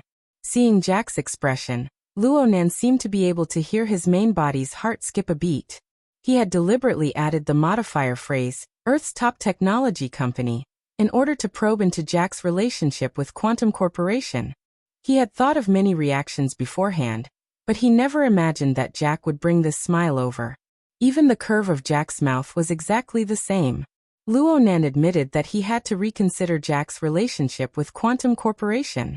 But before that, there was one thing he needed to make clear. Why? Why would a gang leader holed up in the recycling stratum use this sort of attitude to point at a power that was ranked in the top 3 in terms of market value in the world? Using the simplest of straight-line logic to consider things, wouldn't that mean that behind Jack's back, at least in his consciousness, there was a colossus that could look down upon Quantum Corporation, the Earth's apex tech company, with eyes of contempt? Luonan once again thought of the hooks buried within Jack's words. Soul configurations, deep blue world. These were terms he had never heard of before. Now that he thought about it, it was extremely likely that they hid a world-shocking secret. Is that coward related to these things? How deep was the connection? Thoughts spun in his mind, but time didn't allow Luo Nan to think too much. He could only continue his previous train of thought and make some slight adjustments to probe Jack's background. You're both employees of Quantum Corporation, but Yen Yongbua can control the Rainbow Fund. You can only hang around in a gang. He can casually toss out a dynamo core, and you'll fight to the death for it. From what I know, Yen Yongbua hasn't been a part of Quantum Corporation for long. Is it because of his strength that he was able to quickly climb to a high position? Or is it because of his father? Or perhaps as an altered human who needs the help of a dynamo core to possess the abilities of a burner is destined to be a defective product from the production line. You're too damn smart. Another humming sound rang out from within the low and hoarse roar. The pressure and heat of the deep CEM field rapidly rose. Under the sudden increase in pressure, Luo Nan's soul body was forcibly compressed. Clearly Luo Nan's words had stabbed Jack's sore spot. The smile on Jack's face completely disappeared. He reached out with his hand and pressed it against his forehead. It was as if he was concealing his momentary loss of self-control. But the electronic eye that was already on the verge of burning exposed his current mood. Fury template. Highest level. Right now Luo Nan was already straining to even transmit psychic waves. However, he was even more clear that if he were to really give up like this, Jack would very likely immediately make a move to finish him off. He needed a little more time. Did I misspeak? I'm really sorry. I'm just saying my guesses. Some of them might sound stupid, but I think our current situation is even more stupid. That's right. The speaker is stupid, and the listener isn't smart either. Jack panted heavily. The last time he reacted like this was when the power went out, but this was really effective. His emotions began to recover, and he was even mocking himself. This level of control seemed to be something only a modified person who could switch their template at any time could achieve. Ronan noticed Jack's restraint. It was reasonable to say that this callous altered human had many opportunities. He could erupt with a powerful format of fire and turn Luo Nan's soul body into ashes. But he never truly made a move other than that first strike. Compared to the ruthlessness and decisiveness he displayed before, the current Jack was a little too hesitant. This had nothing to do with intelligence or stupidity. It could only be considered from a more realistic level. Was it fear of the Darksider life forms? Or was it because of a more direct, more fatal reason? Jack clearly wouldn't reveal the answer, and he also made substantial movements. He began to walk forward, closing the distance between him and Luo Nan's soul body. As the distance shrunk, the pressure of the magnetic field increased exponentially. Luo Nan tried to retreat, but the results were minimal. Jack revealed a smile once more. I've heard back in the deep blue world that it's possible to use the powerful magnetic field of the dynamo core to confine and capture souls, and even Darksider life forms. Right now, I can give it a try. The deep blue world? Luo Nan's first thought was actually the information that came from far beyond the heavens. He only truly reacted in the next moment. Jack actually wanted to capture him alive? Yes, looking at the increasing pressure of the magnetic field, Jack really did have this kind of plan. Compared to the beginning, Luo Nan's soul body had already shrunk by more than 2 times. If this continued, he would probably become the legendary 1-inch mage, someone who could be needed by anyone. Luo Nan was already unable to think of anything else. He concentrated all of his energy, wanting to make his soul body move once more. But at this time, the only thing that could move his entire body was the heavily chained crow, which had been circulating without end from beginning to end. Chains. Luo Nan's thoughts were still unclear when the vibrating amplitude of the heavily chained crow suddenly increased. But this wasn't an internal force, it was an external impact. A sharp hissing sound rang out. A phantom pounced out from the floor below, forcibly colliding into the deep CEM field. The impact force on the mental plane actually caused the magnetic field's operation to suddenly stagnate. Luo Nan's soul body was struck by this phantom in the next moment. The phantom tightened and then loosened. Then Luo Nan flew backwards like he was riding on a cloud, escaping from the range of the deep sea EM field's control. The human-faced arachnid. This malevolent monster had killed its way out when it was needed the most. Its body still carried the vapors of turbid currents of emotions. The heavy injuries from the format of fire could no longer be seen, at least on the surface. Success. Luo Nan's mind relaxed. He flipped over and stood on the back of the human-faced arachnid. He urged this monster, which had just drunk a blood potion, to fly towards the nearest outer wall of the building without turning his head. Jack's heavy and swift footsteps rang out behind him. He was still in pursuit, his speed rapidly increasing. And the large cubicle layout of this floor's office gave him ample space to accelerate. The deep sea EM field followed Jack's pursuit, moving like a shadow behind Luo Nan and the human-faced arachnid. It was like a silent evil beast, staring fixedly at its prey, wanting to devour it as soon as possible. But in the end it was useless. A distance of several dozen meters was far too short for a soul body. Luo Nan and the human-faced arachnid directly smashed through the outer wall of the building in the time of a single breath. They flashed again in the interweaving neon lights of the night sky, flying 1,000 meters into the air. Jack charged to the end of the building. His momentum hadn't dissipated yet, so he heavily smashed into the French window. The tempered glass, which was of considerable strength and toughness, exploded with spiderweb cracks in an instant. Unexpectedly, it didn't shatter. But the lightweight alloy that held the four sides in place was unable to withstand the impact.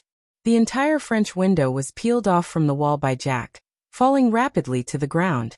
Jack used the momentum to dissipate his momentum. He stood at the edge of the empty building and pulled out a thick-barreled handgun. It should be the one that had shot out the military's special ammunition. The muzzle of the gun was aimed at the night sky, but in the end, Jack didn't fire in vain. He just stared coldly at the empty shadow in the night sky. Only after a long while did he turn around and leave.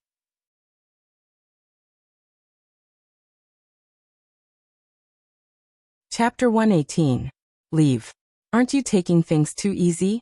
Luo Nan stood in the night sky. He watched Jack hatefully leave through the crisscrossing light rail outside of the Deshang building. He let out a long sigh in his heart and laughed in spite of himself. There was a very interesting relationship between Luo Nan and Jack right now. Jack's deep sea EM field possessed the ability to instantly heavily injure, or even kill Luo Nan, but its effective range was limited. Luo Nan himself didn't have any methods to threaten Jack, but he had an extremely long range of perception with a radius of 500 meters. This meant that when Luo Nan pulled apart the distance between him and Jack, it would be nearly impossible for Jack to escape Luo Nan's tracking and locking onto him. Luo Nan cut a sorry figure within the deep sea EM field.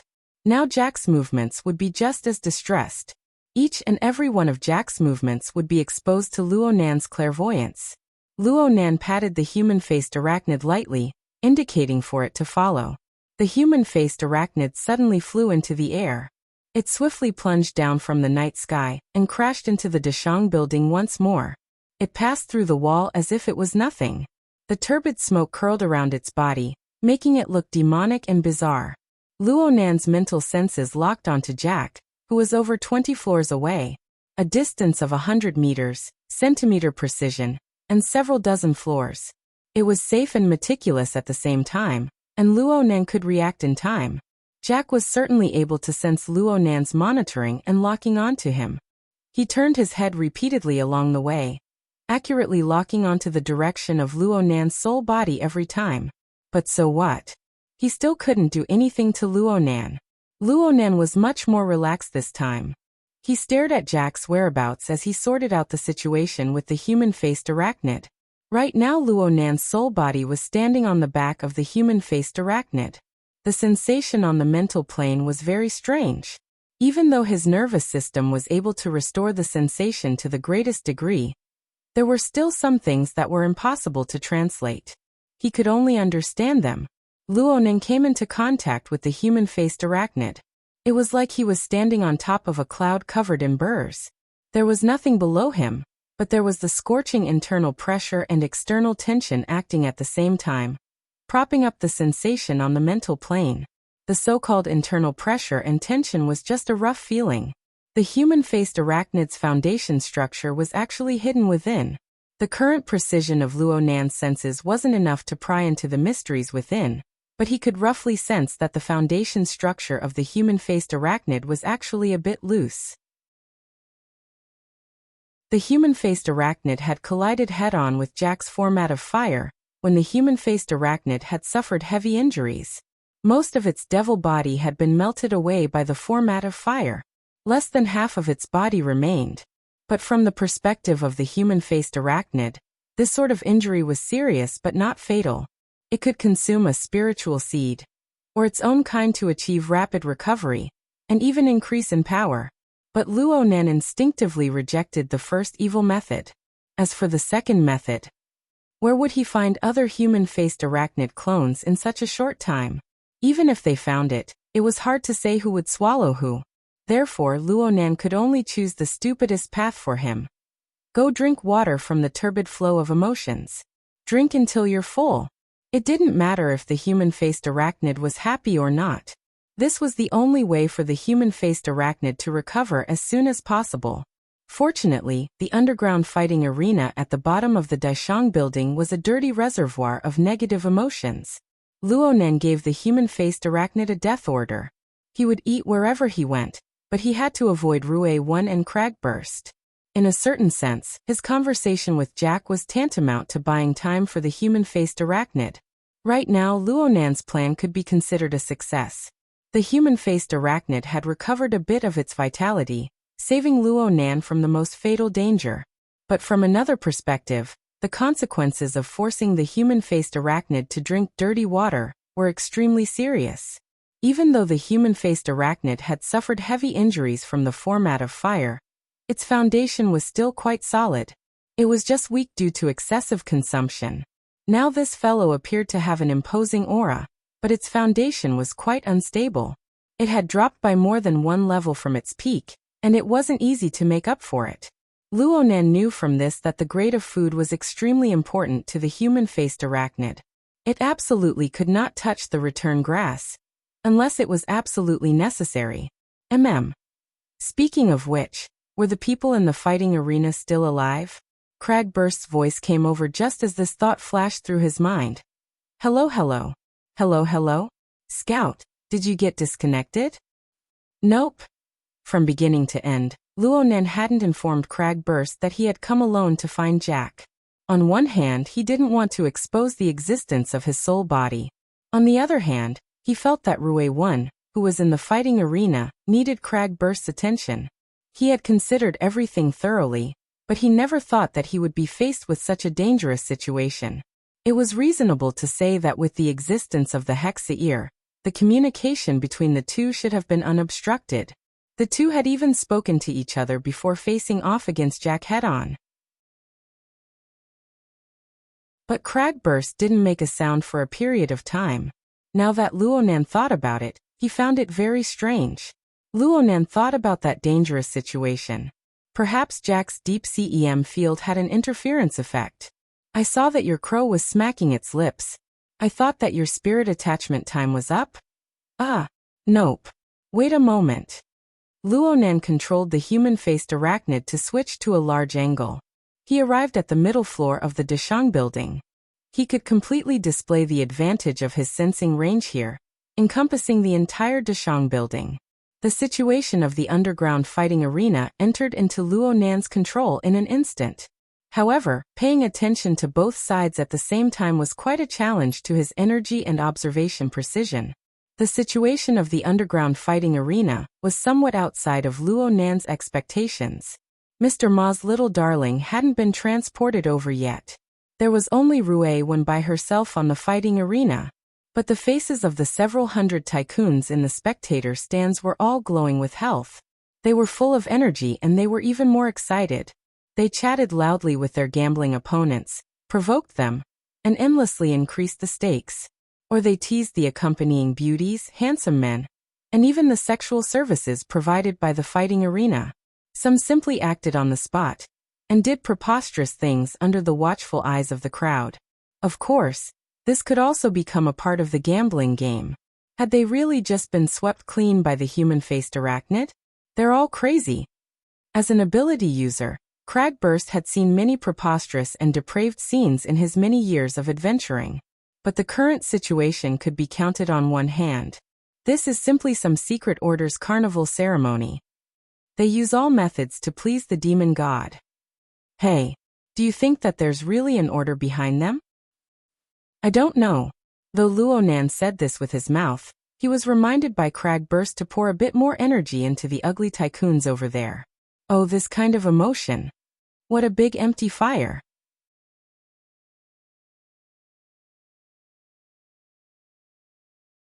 Chapter 119. The human-faced arachnid was a first-rate looter and arsonist. Luonan was certain that the human-faced arachnid had just swept through this place wantonly. It was not an exaggeration to say that it had sucked the marrow from the bones. But during this process, the human-faced arachnid displayed its outstanding looting techniques. It swallowed the negative emotions and the corresponding energy and vitality. It hollowed out the foundations of the vast majority of people here, leaving behind some floating soil and leaves. Then it lit a fire to its heart's content. The negative emotions that went out of control were the spark. The floating energy and vitality were the fuel to ignite the fire. There were many examples like this in reality. The weaker the body, the more uncontrollable the desire. The moment one lost control, the last bit of vitality within one's body would be completely squeezed out and burned away. Right now, the rich people in the stands, including their attendants and secretaries, and the large amount of related staff members of the fighting arena had sunk into this situation. They were completely unaware of it. When Luonan saw through the crux of this, the situation of the fighting arena became completely different in his eyes. This wasn't a fighting arena at all. It was clearly a brazier that was about to burn dry. Or perhaps it was a deep mine that was filled with gas.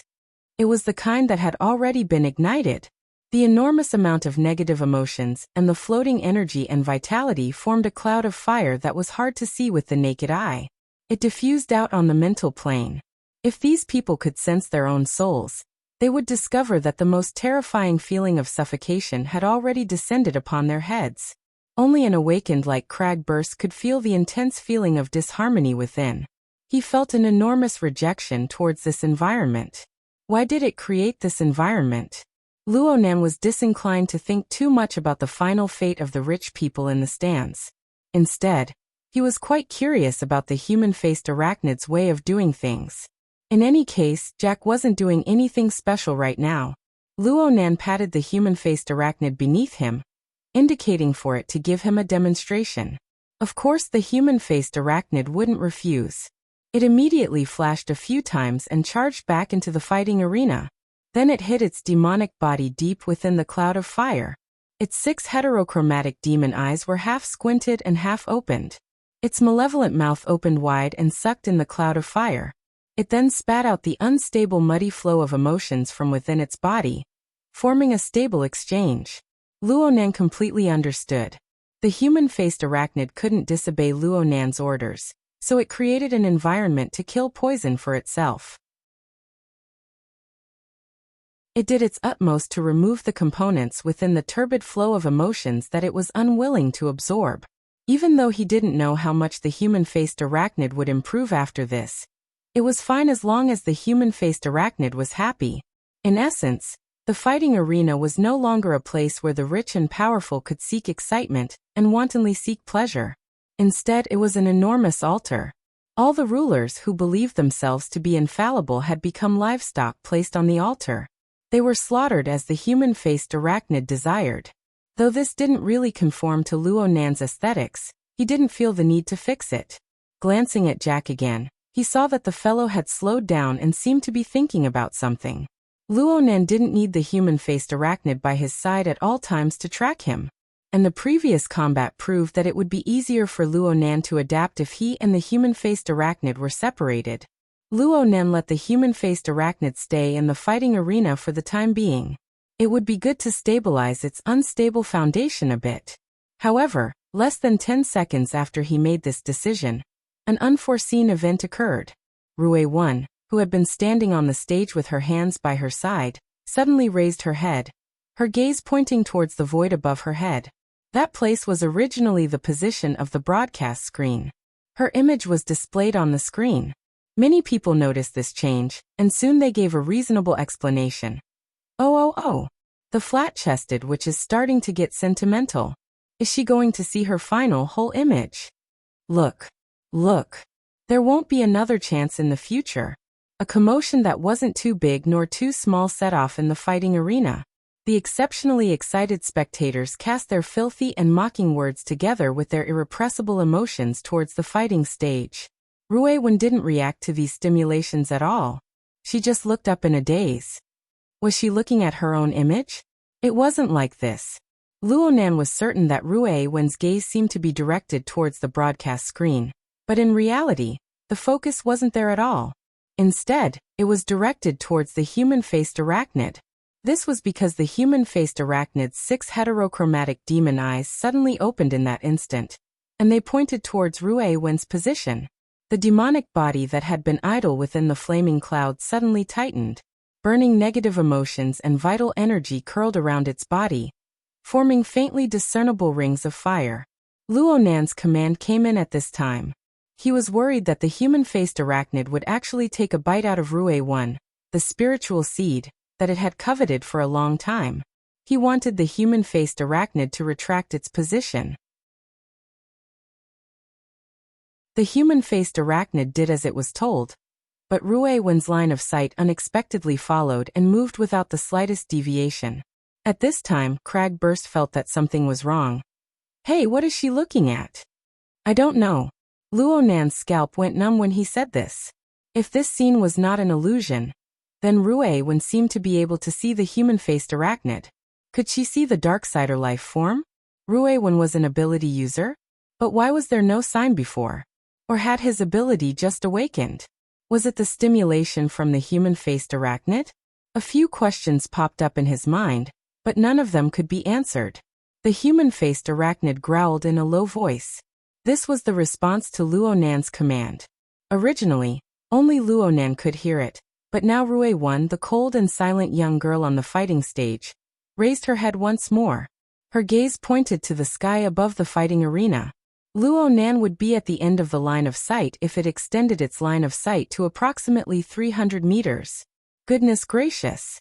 Luonan clearly knew that Rue Wen could not see him, but he was still shocked fiercely. He could not help but shift. Right when he was thinking about pondering over the girl's situation, he never expected that things would come, and he would be overwhelmed. Jack ended his contemplation at this time, and his speed suddenly increased. This fellow returned to his training room in a short half a minute. He picked up the wristband he had discarded earlier, and seemed to be communicating with the outside world. Luonan's energy needed to be completely focused over there. Before this, he gave the human-faced arachnid another command. He told it to stay far away from Rue Wen, to stop distracting the girl's attention. After arranging everything, Luonan began to close the distance between him and Jack in order to increase the precision of his senses. But in the end, this was different from when he was facing his contact person. Unless Luonan didn't want his life anymore, it would be impossible for him to get close to Jack's side. And in this case, it was impossible to guarantee the precision of his senses. In the end, Luonan took the risk to advance to a distance of approximately 50 meters from Jack. He was able to feel the electrical waves radiating from the wristband, but he was only able to track it for a short distance before he had to give up. Jack's communication time was extremely short, and the direction of the transmission was clearly pointing outside of the Deshang building. The distance was so far that it far exceeded the limits of his senses. Maybe he was contacting Yin Yonghua? Luonan could only make blind guesses. And then Jack entered the training room's changing room and changed his clothes. A white shirt, a black bow tie, and black trousers. These were the standard fighting referee attire. Then he shot a cold glance at Luonan's position, went straight out the door, and entered the high-speed elevator. He wanted to go to the fighting arena? That gaze was clearly a provocation. It was very clear that some matters in the fighting arena had been exposed. The possibility of it being the human-faced arachnid was very small. Then, Kragburst, Jack's here. Which one? Where? Kragburst was stunned for a moment, but he quickly came back to his senses.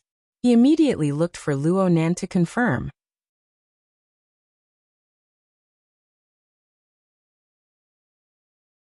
Chapter 120. This was a rebellion.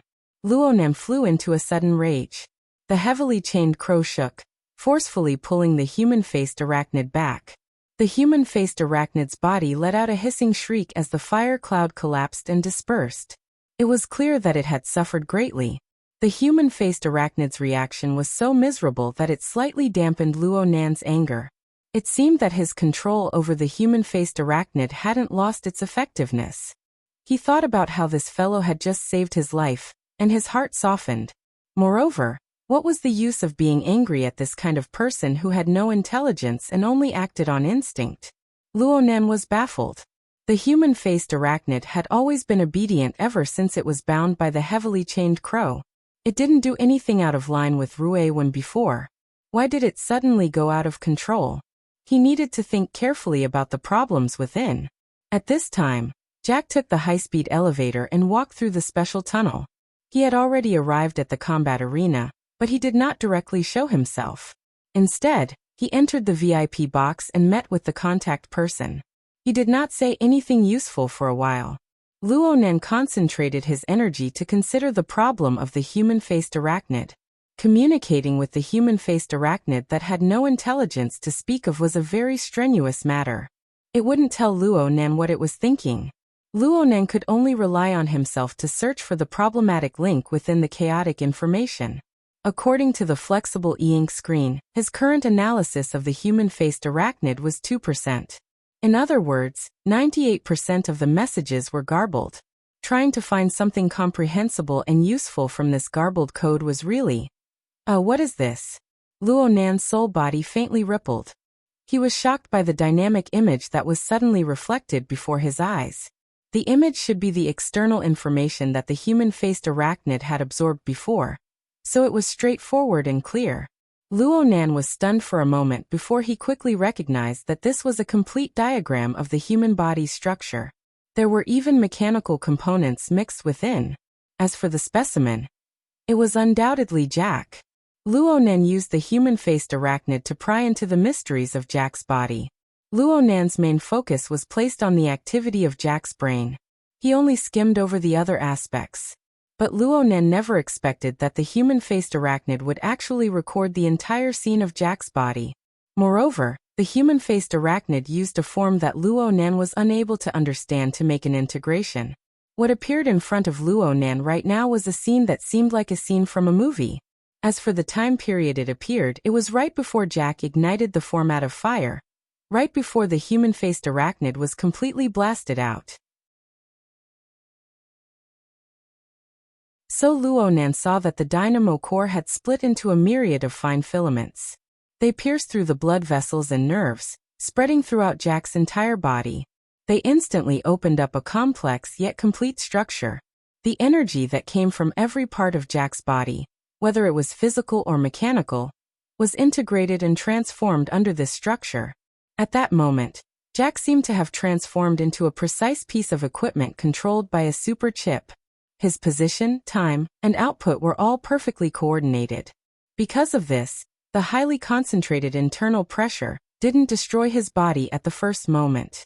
Instead, he stepped on the dangerous boundary and successfully transported the densely woven electric fire back to the area where the nucleus and the dynamo core were located.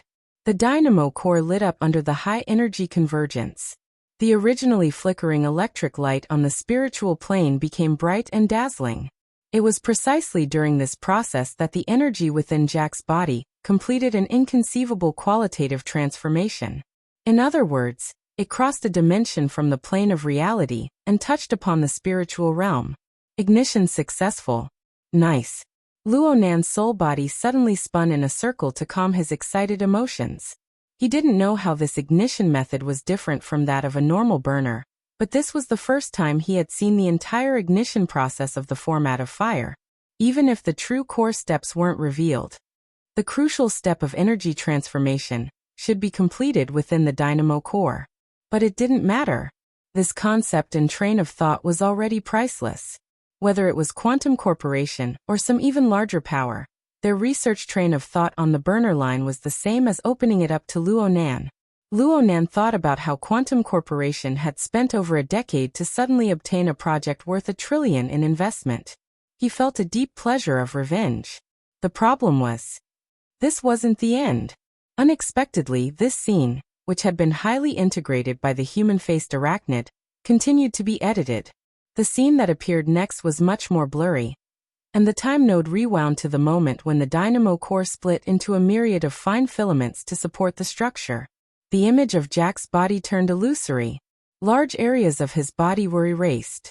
All that was left was a frame constructed from the dynamo core, blood vessels, nerves, and a portion of the body's tissues. The energy passed through this frame, converged, and ignited. Luo Nan could see that this was a replay of the ignition process from before. The replay highlighted the importance of the structure itself. It erased the irrelevant branches and pushed the marvels of ignition forward once more. This also made Luo Nan think of the self-formatting. Wasn't his current body structure similar in nature? An exquisite reference. Perhaps he could refer to this model in his cultivation in the future? Luo Nan's sighs of emotion had just appeared when the continuous advancement of the scene cut carried out a second replay. It was still starting from the beginning, but this time, the complex structure supported by the dynamo core became a blurry background. There were only simple lines, straight or arcs, connecting the key nodes of the structure. Or perhaps they were simply born out of thin air. Perhaps they were magnetic lines? Luo Nan had to admit that he was completely unable to understand it. But, when the straight lines and arcs were pieced together, they formed a complete and sealed figure in the center. When it finally appeared before his eyes, a certain trembling feeling rose from the bottom of Luo Nan's heart. It dominated his everything. It was a kind of throbbing that penetrated the darkness and illuminated the splendor. A regular tetrahedron might not necessarily be that straight. An inscribed ball wasn't completely tangent to all four sides. An outbounding ball wasn't perfectly connected to all four ends. But this structure, this silhouette, and the marvelous concept that emerged from it were like a heavy fist that smashed into Luo Nan's heart. His chaotic state of mind was smashed into a chaotic mess. All that was left was the figure that had long since assimilated with his mind. The figure that was completely branded into the depths of his soul. A regular tetrahedron, and an inscribed and circumscribed sphere. The human-faced arachnid's analytical figure and Luo Nan's visualization figure miraculously intertwined and connected at this moment. The throbbing that only belonged to the adherent of formatting theory completely exploded. Luo Nan froze on the spot. He forgot to restrain the human-faced arachnid. The arachnid obtained its freedom and displayed its simple-minded nature. It let out another sharp hiss and pounced towards Rue when on the fighting stage. Luo Nan reacted halfway, but he didn't stop the arachnid. This was because the scene of his clairvoyance was completely different at this moment.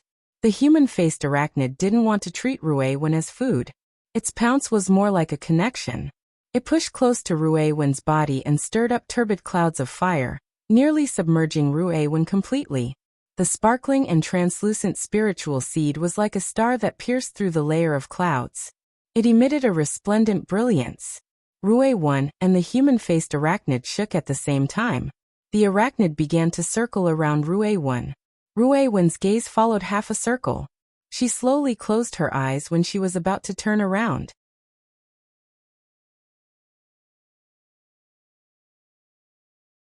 Chapter 121. The shape of a circle is still too abstract. I need to be more concrete. Luo Nan stared fixedly at the fighting stage. He looked at the special connection between the human-faced arachnid and Rue. At the same time, the spectators on the stands were also watching. All they saw was Rue's closed eyes.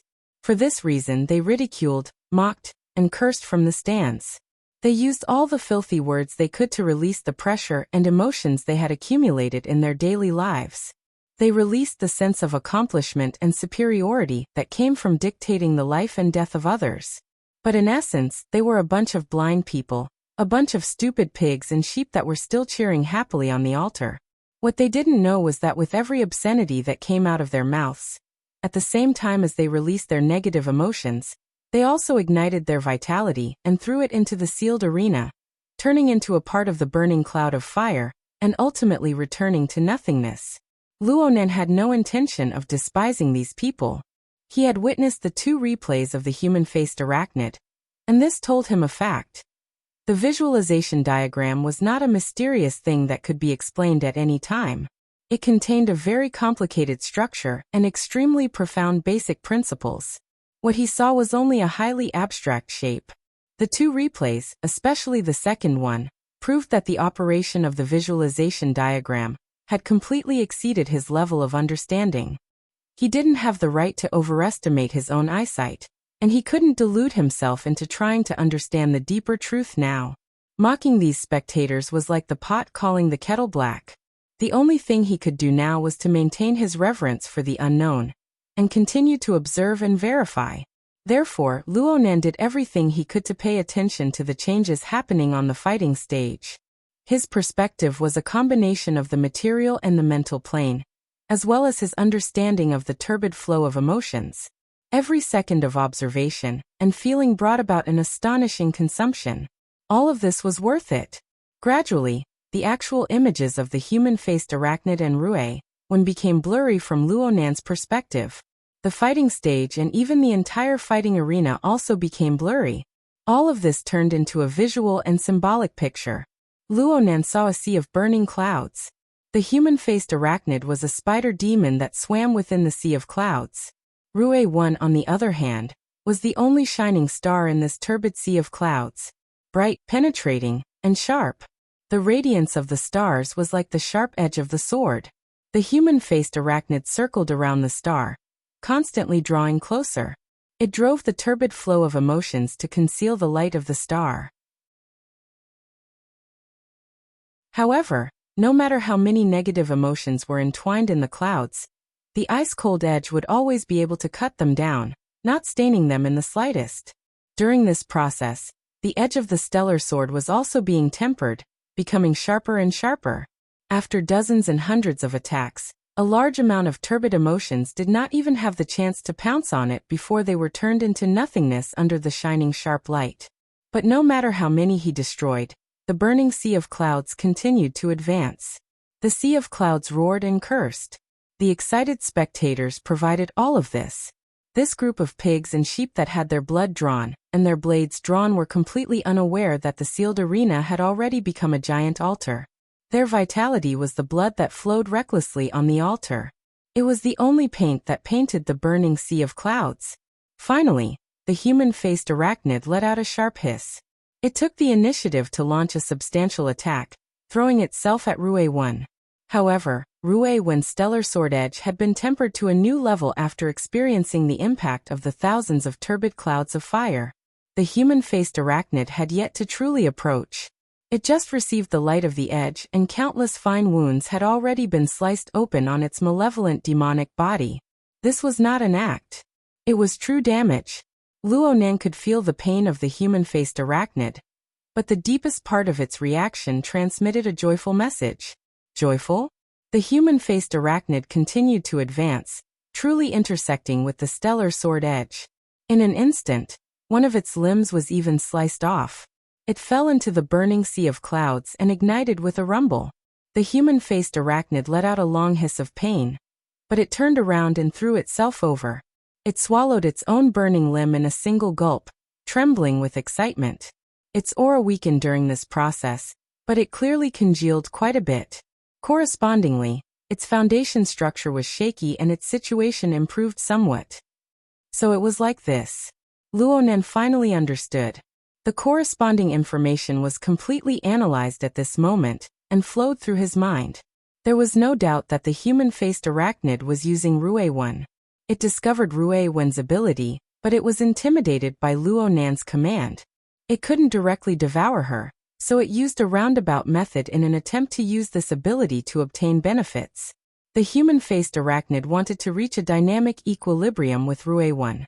It had been attacking and oppressing all this time, but it controlled the intensity of the fire. It tempered Rue 1's stellar sword edge to become even sharper, all for the sake of allowing Rue 1 to truly threaten it. This sounded very strange, but the truth was that the human-faced arachnid was incapable of achieving self-growth. It needed to devour foreign objects, including its own kind, in order to achieve individual evolution. The current situation was just a variant of devouring. The human-faced arachnid borrowed Ruewen's stellar sword edge to chop off its shaky parts and reconstruct its foundation. As long as it wasn't truly fatal, it would gladly endure the pain, even if it was riddled with 1,000 holes, and its limbs flew in all directions. As for the vitality it consumed, it was naturally provided by the idiotic pigs and goats in the surroundings. The only ones that were completely damaged here were these people. This form was brimming with a sense of malevolence and bitterness. It was incomparably compatible with the human-faced arachnid's usual image. From the human-faced arachnid's perspective, this special environment that it had created with its own hands was a whetstone, a furnace, and an altar. It had placed itself on the altar. Ruewen was the one who received the greatest benefits from this. Luonan still didn't know what ability Ruewen had awakened to in the end, but he knew that the human-faced arachnid had an astonishing potential when he saw its miserable appearance. But in order to stimulate this potential, one must not be disturbed by external objects. One must have a clear and penetrating mental state. Only then could one withstand the turbid flow, and remain untainted by even a speck of dust despite being scoured 100 times or 1,000 times. Therefore Ruewen was also on the altar. The human-faced arachnid was using her, and vice versa. The two used each other and polished each other to push their own level all the way to higher levels. Even now they still couldn't see the upper limit. Such a scene might not be completely real, but it was a part that Luonan could understand and extrapolate. The overall composition of the scene was faintly connected to the visualization diagram he was most accustomed to. Ruewen and the human-faced arachnid occupied the most core positions. They could be said to be inscribed spheres, representing a kind of endlessly circulating internal power. The fighting arena was the boundary of the sealed diagram. It was the external sphere, representing the external environment and energy supply. As for the tetrahedron, wasn't that Luonan? The human-faced arachnid was within Luonan's system. All of its actions were essentially variations and extensions of the system. So in the end, the one who provided this framework was Luonan himself. This realization rose in Luonan's mind, and he suddenly understood where the consumption of observation had gone. That was the price and challenge that must be paid as a carrier. He wasn't standing on the altar, but he was the altar. Whether or not Luonan's format pyramid could accommodate the endlessly rising levels of both sides, whether or not it could bear the conflicting power of both sides, whether or not it could provide sufficient support, was the key to the success or failure of this sacrificial ritual. Once the framework collapsed, the balance would be lost. Either Ruewen would kill the human-faced arachnid, or the human-faced arachnid would destroy Ruewen. There was no third possibility. Even if Ruewen died, it didn't mean that the human-faced arachnid had gone against Luonan's will. This was because the entire framework had failed. Of course, Luonan would certainly suffer the backlash of the framework's collapse at that time. He didn't know what would happen when that time came. Human-faced arachnid. Luonan gnashed his teeth. Right at this moment, a spotlight suddenly shone down from above the fighting stage, illuminating the edge of the area. The live DJ played the whistling sound of an airplane skimming through the air at a low altitude. A long wait, a bloody future. The Beast King battle that everyone is looking forward to, our other protagonist, has arrived. The ending sound was a moaning sigh. It was a pretentious posture, but it gently plucked a chord in the hearts of all the spectators. The whistling sound that followed caused the entire fighting arena to shake.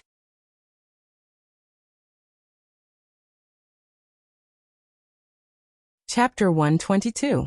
Where the spotlight shone, the ground first sank, then rose up again, and a huge metal box appeared above it.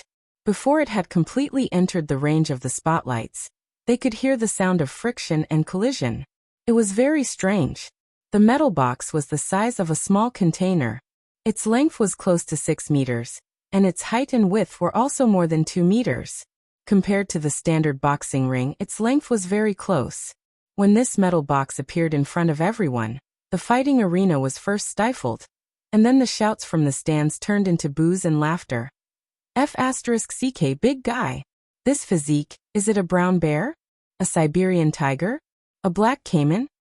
Shameless enough, vicious enough. Continue to raise the stakes? Can we change the bet? Clearly, the fighting arena's actions had caused some controversy, but most people were still happy to see it happen. They didn't care about the outcome of the bet, they just wanted to see that bloody scene. Of course, it would be better if there was a bit of suspense. A one-sided situation ultimately made people feel that something was missing. At this time, the front of the metal box opened, but nothing came out. Instead, there was a loud ong-ong sound, as well as the sound of an excited collision. The force was not small, but the sound, just as the group of people looked at each other, the entire metal box opened, revealing the situation inside. The audience was stunned. Inside the metal box, there were actually two cages, about the same size. One was a dark, translucent glass box, and it was impossible to see what was inside. The other was an ordinary-looking iron cage. The fellow running around inside had a long face and tusks, a thick body, thick skin, and iron bones. It was indeed a huge creature, and its strength was not small either, knocking against the iron cage with clanging sounds. This was a wild boar. Alright, from a practical point of view, if 99% of the people in the fighting arena were thrown down and made to face this beast that weighed more than a few hundred kilograms, there would only be death. But the style was not right. What they wanted to see was a shuraba with flesh and blood flying everywhere, not a farce of people chasing each other and bumping into each other. Besides, was any wild boar worthy of making them wait for more than 10 minutes? Boos rang out. It didn't matter which company's boss or which department's official they were during the day. At this moment, all the spectators and gamblers on the stands had completely thrown away their reservations and vented their emotions to their heart's content. Whoever they didn't like, they would boo and scold. Amidst the deafening boos, the DJ did not dare to make a sound. On the boxing stage, Ruiwen still stood quietly with her eyes closed. Below the boxing ring, the front of the black glass box next to the iron cage silently opened. The box was still pitch black and didn't reveal anything.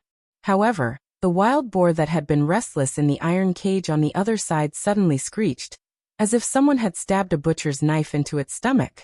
The boos in the arena were forcibly cut off by this ear-piercing cry, and then the crowd of spectators saw the wild boar in the cage desperately trying to get out.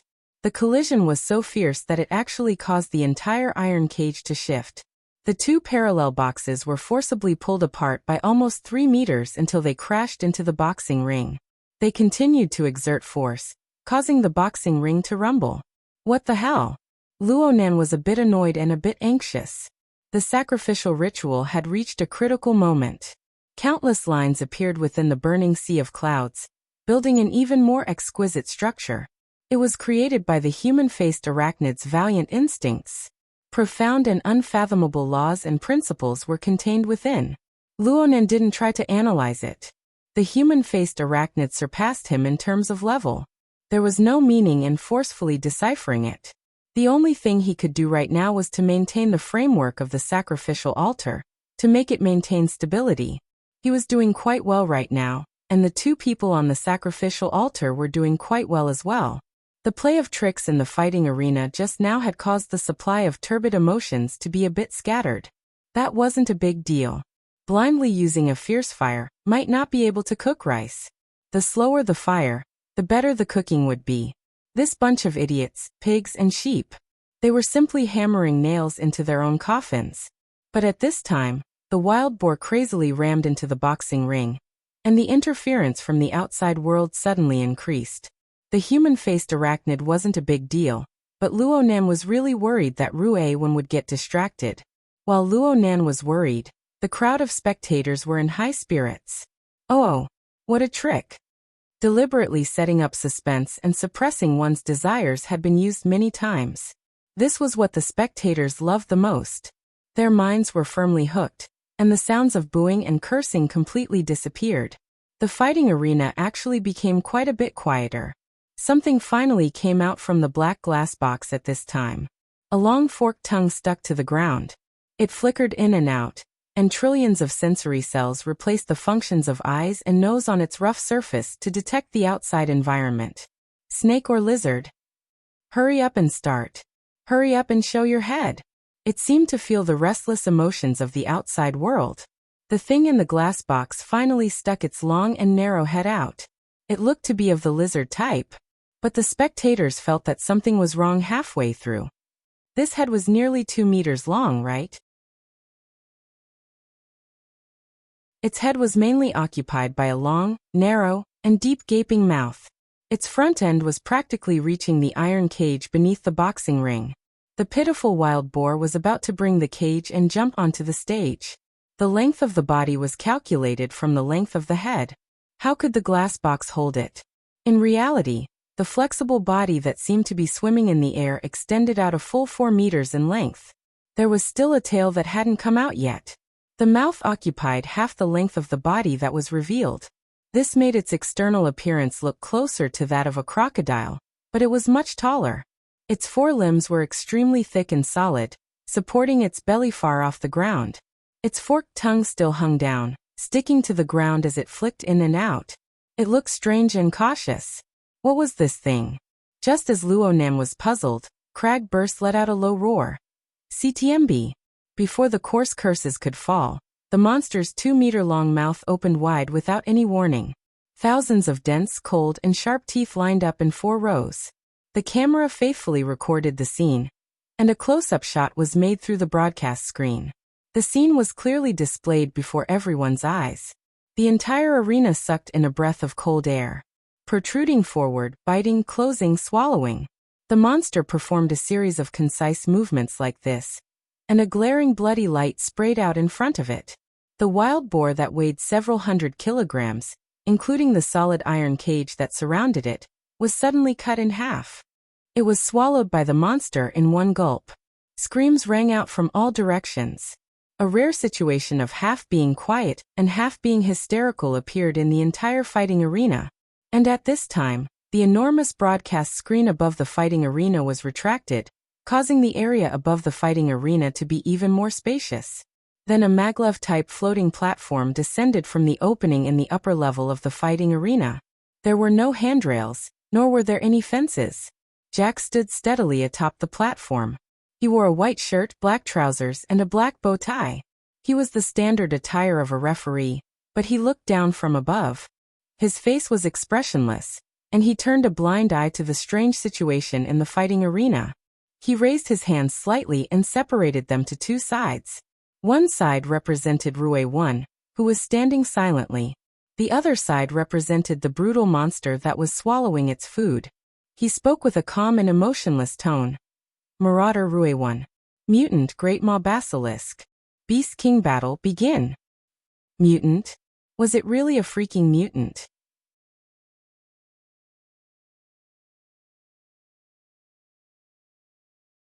Chapter 123.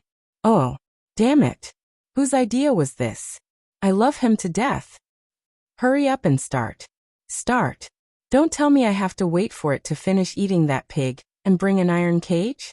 Look. Those 4 rows of sharp teeth. What would it feel like to have a slender body roll around inside? Ah. Who's going to give me a close-up? You on the stage. You on the stage. Open your eyes. Look. What a cute baby. The so-called Beast King battle didn't immediately begin, but the spectators in the fighting arena were all brimming with interest. When the fighting arena brought out the mutant as the main character of this battle, everyone knew that the course of the battle would be completely one-sided.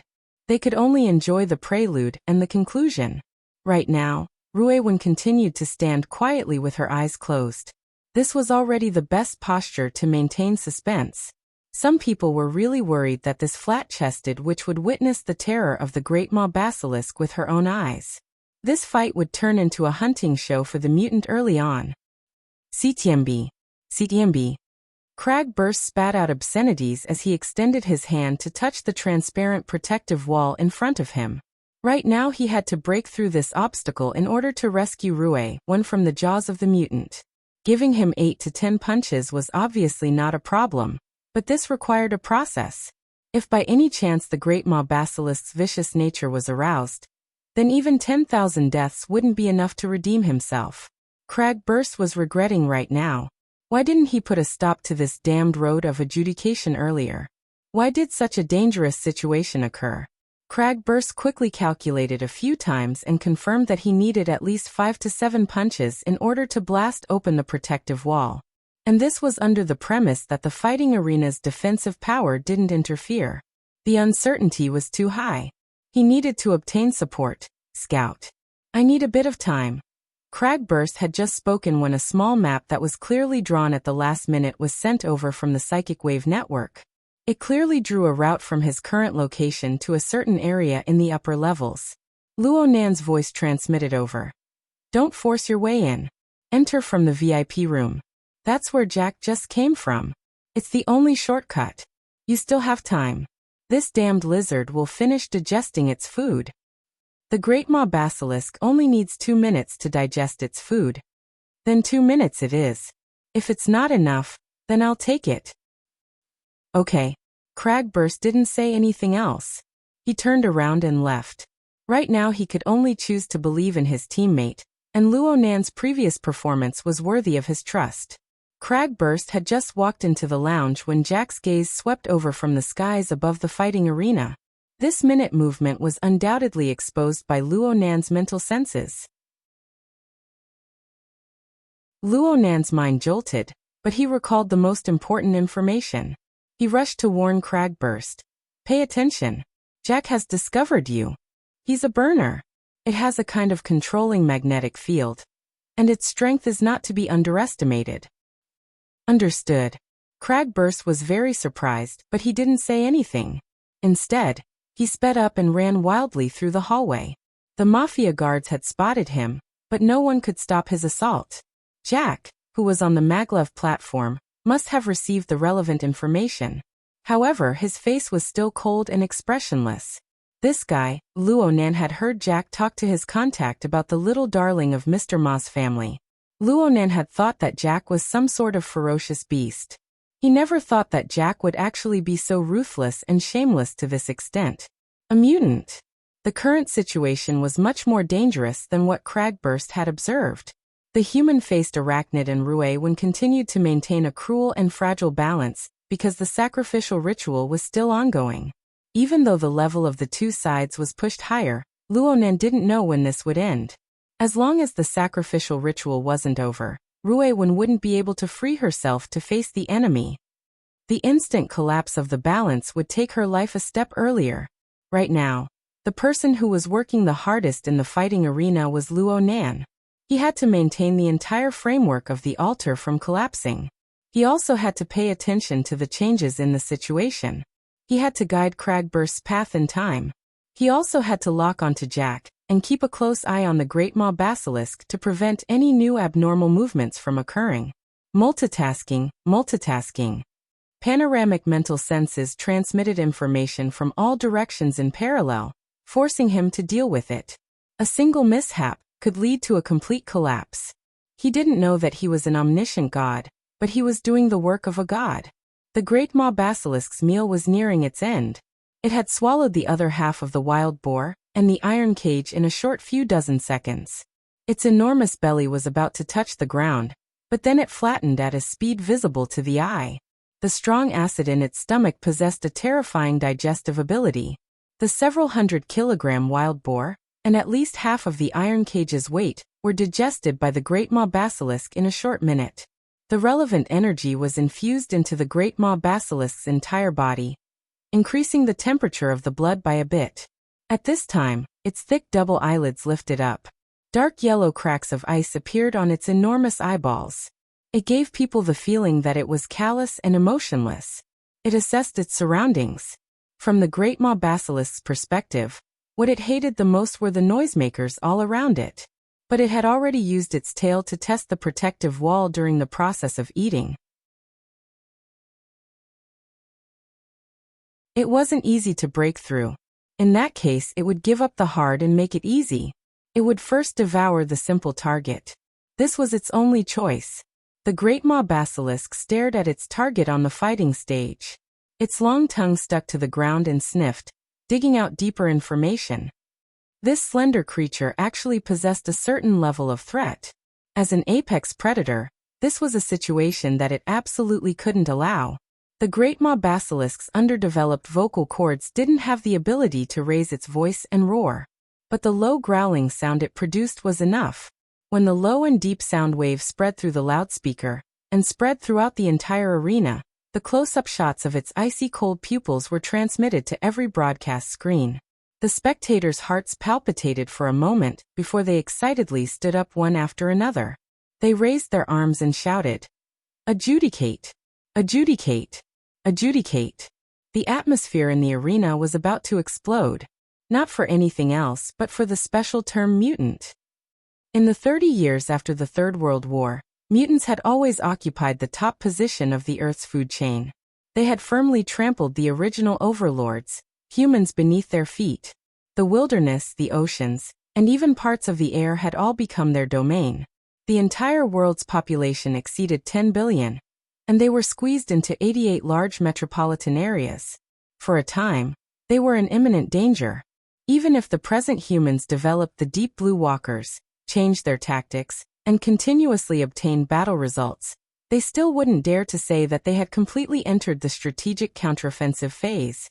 Recovering lost territory could only be called a distant goal. This was the spiritual memory that mutants gave to the people of the present generation, especially the generation after the war.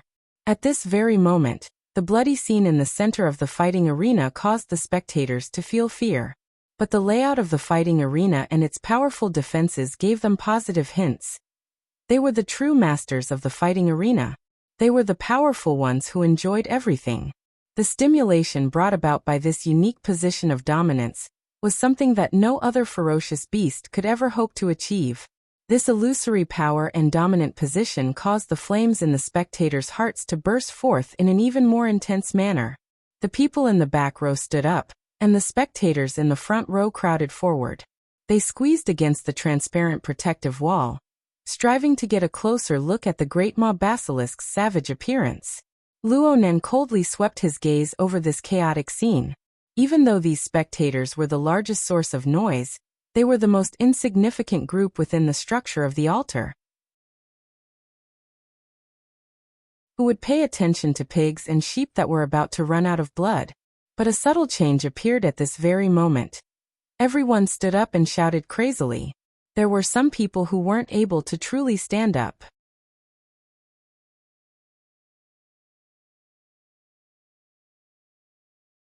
Chapter 124.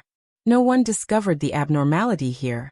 Everyone's gazes were focused on the fighting stage, appreciating the fight that was destined to end quickly. The first one. Luonan's energy could no longer be divided at this time. He didn't have the strength nor the need to lament over the fading of life. He only sensed that a certain marvelous element was born within the altar as this person's flame of life burned out. The element content was too minute. He couldn't see any obvious changes. But with the first one, there was a second, a third, and many more. The relevant numbers within the range of his mental senses increased without end. The accumulation of the marvelous element didn't increase. It was like the ratio of a certain pigment. It changed from light to intense. This was the color of death. The blood would eventually run dry. The blood was cut open at the same time. Then the corresponding death of exhaustion would arrive at about the same time. The one who collapsed right now was just the first wave. Luonen had never thought of killing anyone, just like how he didn't think of saving anyone at this moment. He needed to focus on the framework of the altar. He needed to focus on the subtle changes brought about by the infiltration of the new element. The death of each individual was a challenge to the supply of the burning cloud of fire. However, looking at the overall structure, the addition of the death paint formed a complementary situation where one side was weakened while the other side was strengthened. The latter couldn't provide energy, but it built a new structure within the framework. It was like a bridge, leading the sacrificer to a plane that had never been reached before. From the frenzy of life to the deep silence of death. Whether it was the human-faced arachnid, Rue-1, or even Luonan, they all touched upon this straightforward and deep domain. Luonan was a bit spellbound. The pressure of information that was about to clog suddenly erased a bit within this deep silence of death. A lot of information had value on the plane of life, but it was meaningless once it entered the domain of death. The blending of life and death was like a filter. It filtered out many things. This could be considered a type of comprehension, but it was only at a very shallow level, especially when compared to Ruewen. When the domain of death opened up to them, Luonan discovered that Ruewen possessed an inconceivable keenness towards this domain. Her keenness far surpassed Luonan's, and the human-faced arachnid's degree. Every drop of life was able to bring her new harvests. Luonan vaguely felt as if Ruewen had come to his side. She stood side by side with him as she watched the flames of life extinguish, disintegrate, and evolve on all four sides of the stance. She obtained information that he was unable to comprehend from within. But from another perspective, Luonan was originally unable to discover this information. But because of Ruewen's existence, he was able to come into contact with this information in advance. He didn't know what use this had, but one thing was clear. Ruewen had discovered and utilized the power of death. This was something that the human-faced arachnid was incapable of doing. Because of this, the balance at the center of the altar was suddenly broken. Ruewen and the human-faced arachnid continued to increase in rank. However, the current situation was that Ruewen would advance 2 ranks for every rank the human-faced arachnid advanced. In just a few breaths of time, the internal force that sharpened and pushed each other forward was on the verge of collapse. The rules of the sacrificial ceremony were: whoever became the weaker would become the sacrificial offering. The human-faced arachnid let out an ear-piercing screech. This was the situation it had created. It had placed itself on the altar, but in the end, it had become a sacrifice. But its survival instincts drove it to struggle. Even if it was destined to perish, it didn't want to be the first. Luonan watched this scene. He watched the burning cloud of fire grow more and more clamorous. He watched the spectators in the fighting arena shout like a tsunami. He also watched the sharp edge of the starry sky illuminate the gloom. And he watched the spider demon struggle in its death throes. Inexplicably, he didn't have any fluctuations of emotion. It was as if he was watching a pantomime that had nothing to do with him. Or perhaps it was just a formula that was arranged and calculated on the surface of a paper. It wasn't that he had lost the ability to feel emotions. Rather, he simply didn't have the luxury to display his emotions. Maintaining the framework of the altar had already overdrawn all of his energy. Cragburst's transmission came at this time. Scout. I've arrived at the VIP room. Holy crap. It's a giant lizard. The great maw basilisk began to move. It slowly turned to an angle and determined the optimal path to hunt. According to its habits, it was about to launch an attack immediately. Cragburst just so happened to rush into the VIP room. He knocked out the contact who was about to scream in shock. He saw everything that was happening in the arena from that angle, and he gave a loud warning. Speed up. Don't get distracted. Luonan's message was calm and peaceful to the extreme. Cragburst was clearly stifled, but he still listened to Luonan's words. He crashed into the secret passageway of the VIP room and made a mad dash towards Jack's location. Luonan didn't pay special attention to the great maw basilisk's movements. This was because his mind was unable to bear the heavy burden at this moment. It had already automatically adjusted itself to be divided into 2 parts, within the framework and outside the framework. The former was primary. The latter was secondary. The priority was undoubtedly to resolve the situation within the framework. As for outside the framework, then he would resolve it within the framework. This was truly a marvelous dichotomy. Luonan's thoughts stirred, and the heavily chained crow hummed with a trembling hum. It crossed the air and headed straight for the great maw basilisk. Luonan didn't know if he could control this mutant. His goal wasn't set that high. All he did was use his own unique method to pull what was outside the framework into the framework. As for entering the framework, who knew if he would become a priest or a sacrificial offering? The great maw basilisk moved. The surrounding spectators screamed themselves hoarse. Its 4 thick and solid limbs moved quickly, and it easily stepped onto the meter-tall fighting stage. Its enormous body swam through the air, and its enormous mouth, which could bite through steel, split open as it charged towards Rue-1. Luonan watched all of this coldly. The heavily chained crow had already pierced through the great maw basilisk's head. The marvelous connection was completed. From his perspective, the great maw basilisk wasn't pouncing towards Rue-1. It was pouncing towards the framework of his altar. It wasn't a collision. It was just a leap. The plane of reality, the mental plane, and the rendering of emotions. Everything interweaved into one place. His altar's framework was truly connected to every plane, towering majestically.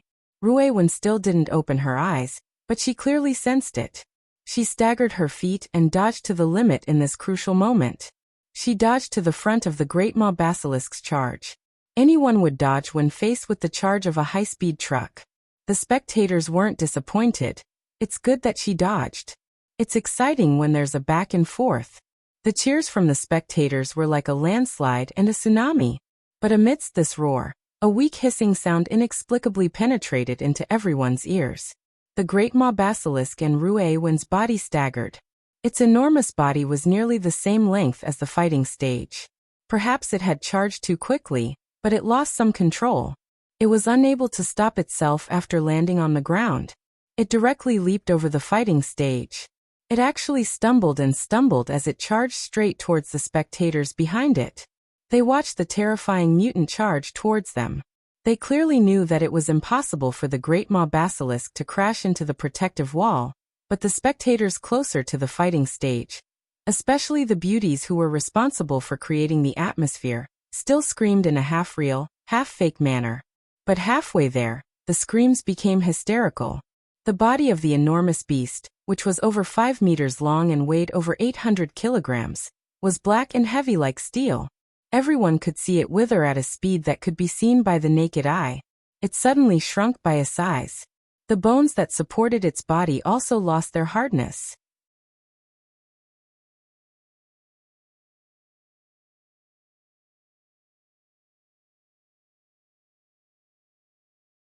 Chapter 125. In the face of sudden stimulation that exceeded the limits of endurance, screaming was perhaps the only way for people to breathe before they suffocated. The exclamations and screams formed a chaotic hurricane that swept through the entire arena.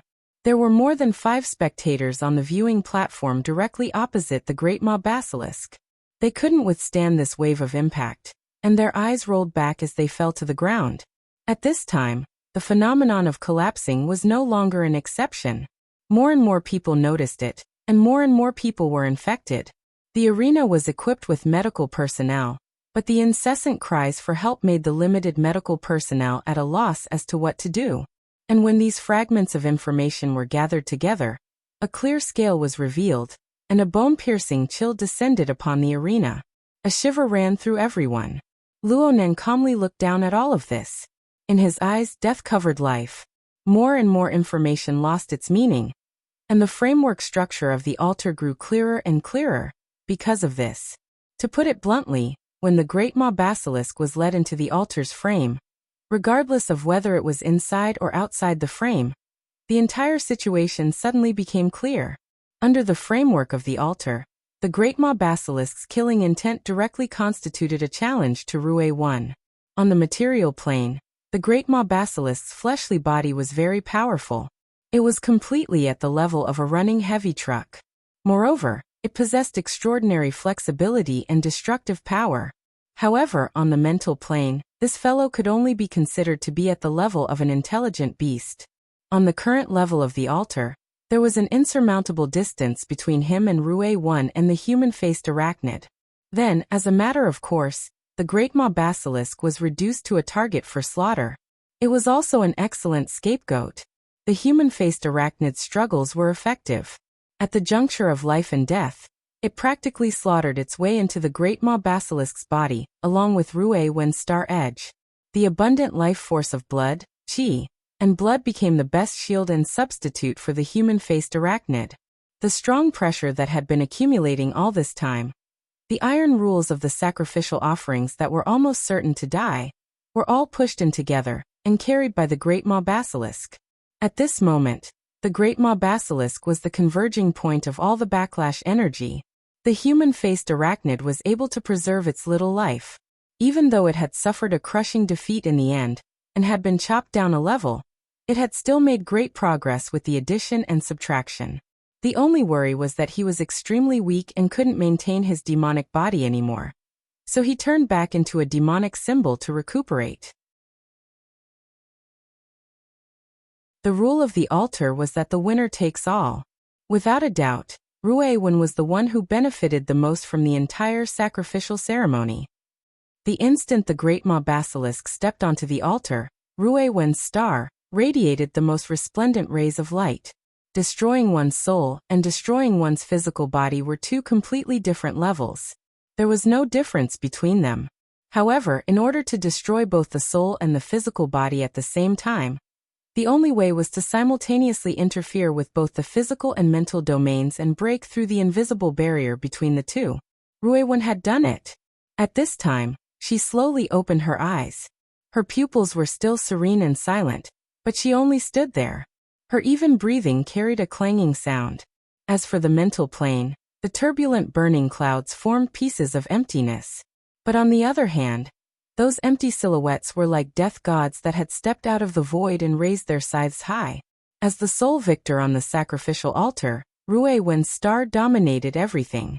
Wherever the radiance of the stars shone, she only needed a thought to squeeze out every last bit of value from the sacrificial pigs and sheep within the framework, turning them into deathly stillness. At present, the only obstacle was probably the speed at which Rue Wen was able to comprehend the information within. Luo Nan was probably the only person who could stop Rue Wen, as long as he was determined to dismantle this framework. But the corresponding backlash and the price he would have to pay made it so that he didn't have such thoughts at all. What he was doing right now was to observe the subsequent developments and changes.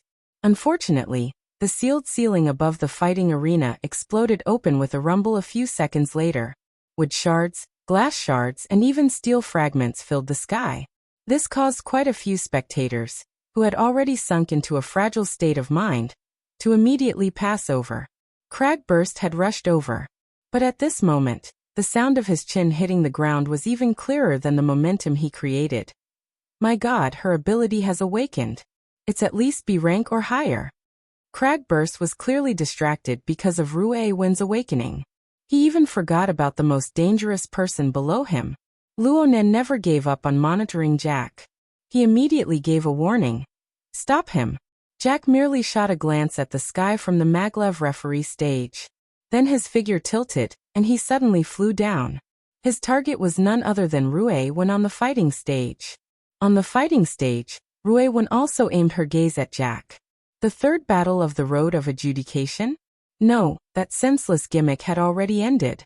There weren't enough people in the entire fighting arena who could endure that atmosphere.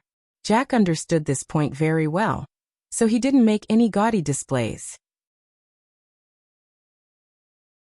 He directly activated the deep CEM field that gave Luo Nan an incomparable headache.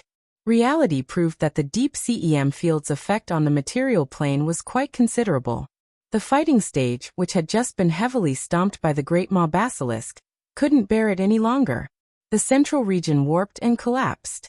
Then the entire ground caved in. The collapse of the fighting stage and the effect of the deep CEM field affected Rue Wen's balance. She used a set of small steps to adjust herself, dodging the frontal assault of Jack in passing. Stepping barefoot on the rubble of the fighting stage didn't seem to affect her too much. But then a muffled explosion rang out. The floor beneath the fighting stage exploded with a bang, sending fragments flying everywhere. Aside from Jack, this exceeded everyone's expectations. Even Luo Nan, who possessed all-encompassing perception, didn't notice that there was an explosive device buried in the floor beneath the fighting arena. Why the hell was this prepared for this scene? Rue Wen's figure fell down unavoidably.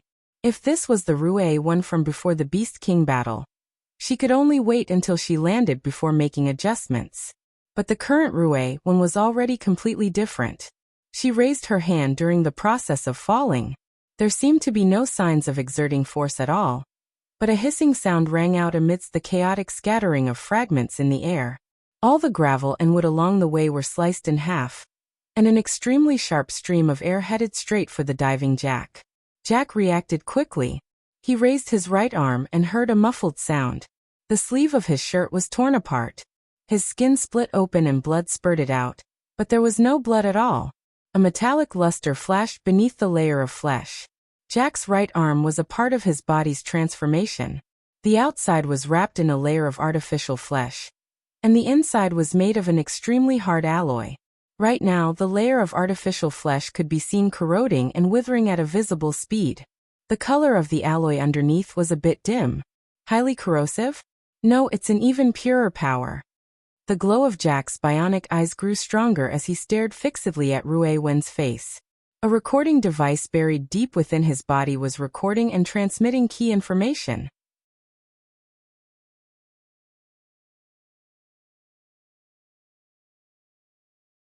Chapter 126. The area below the fighting stage was a sealed elevator platform. Even further below was the cargo passageway. The Great Maw Basilisk had been transported here through this passageway, before being lifted into the fighting arena. The elevator platform had already started moving at this time. It moved down at a very fast speed.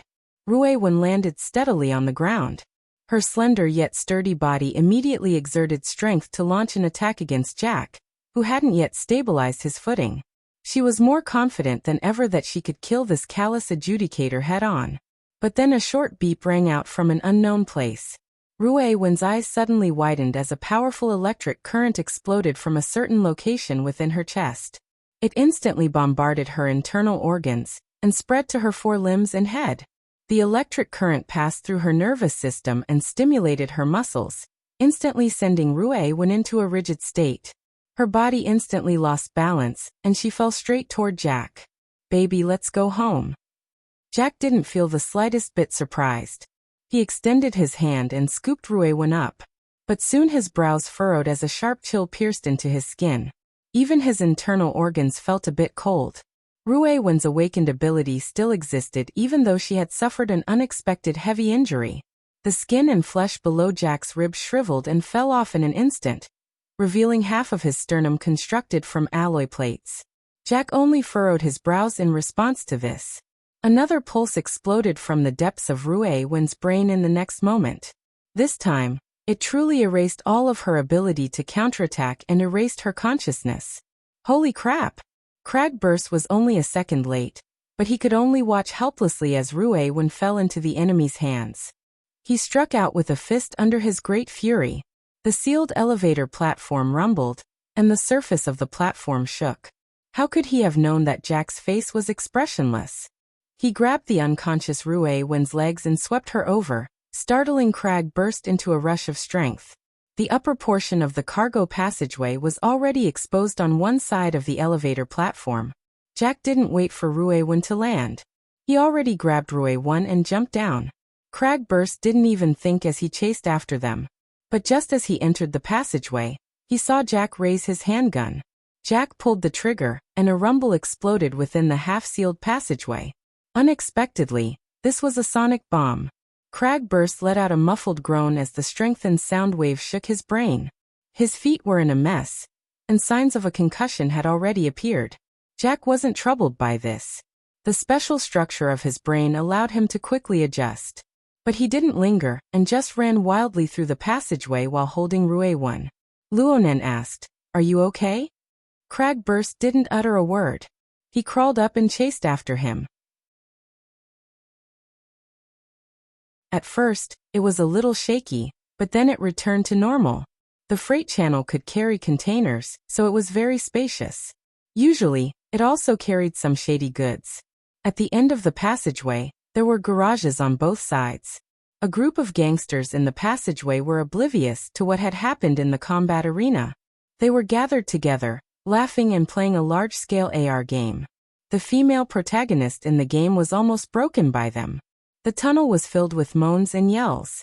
Some people felt that this was not enough and began to call the real person. However, this freight channel was still relatively remote, so the other party needed to send out a car to pick it up. The caller could only get up while cursing. He was ready to pick a car from the garage and return quickly. However, before he could even stand up straight, The metal doors of the 6 garages on both sides of the passageway opened at the same time. Identity checks, passwords, and other safety measures were all skipped. The lights of the 4-wheeled heavy trucks in the garage lit up one after another. The glaring krypton gas lamps illuminated the group of people in the middle of the passageway in a daze. They were immediately blinded. Then the rumbling sounds of the vehicles starting up rang out. The group of semi-blind people were all qualified old drivers. They were scared out of their wits when they heard the change in the sound of the engines. The AI is out of control. Run. It was unknown who shouted, but they didn't care about the consequences. They turned around and ran. They had no choice but to run. They were right in the middle of the passageway when the 4 heavy trucks drove out. A single mishap, and they would be crushed to death. The unmanned heavy trucks started up practically at the same time. Some were fast, and some were slow. They utilized the space in the passageway to the greatest limit. They used the most efficient method to drive out of the garage in the shortest amount of time. They lined up in 2 rows and sped out. They didn't care about any obstacles they encountered during this process. The group of people ran towards the back of the passageway.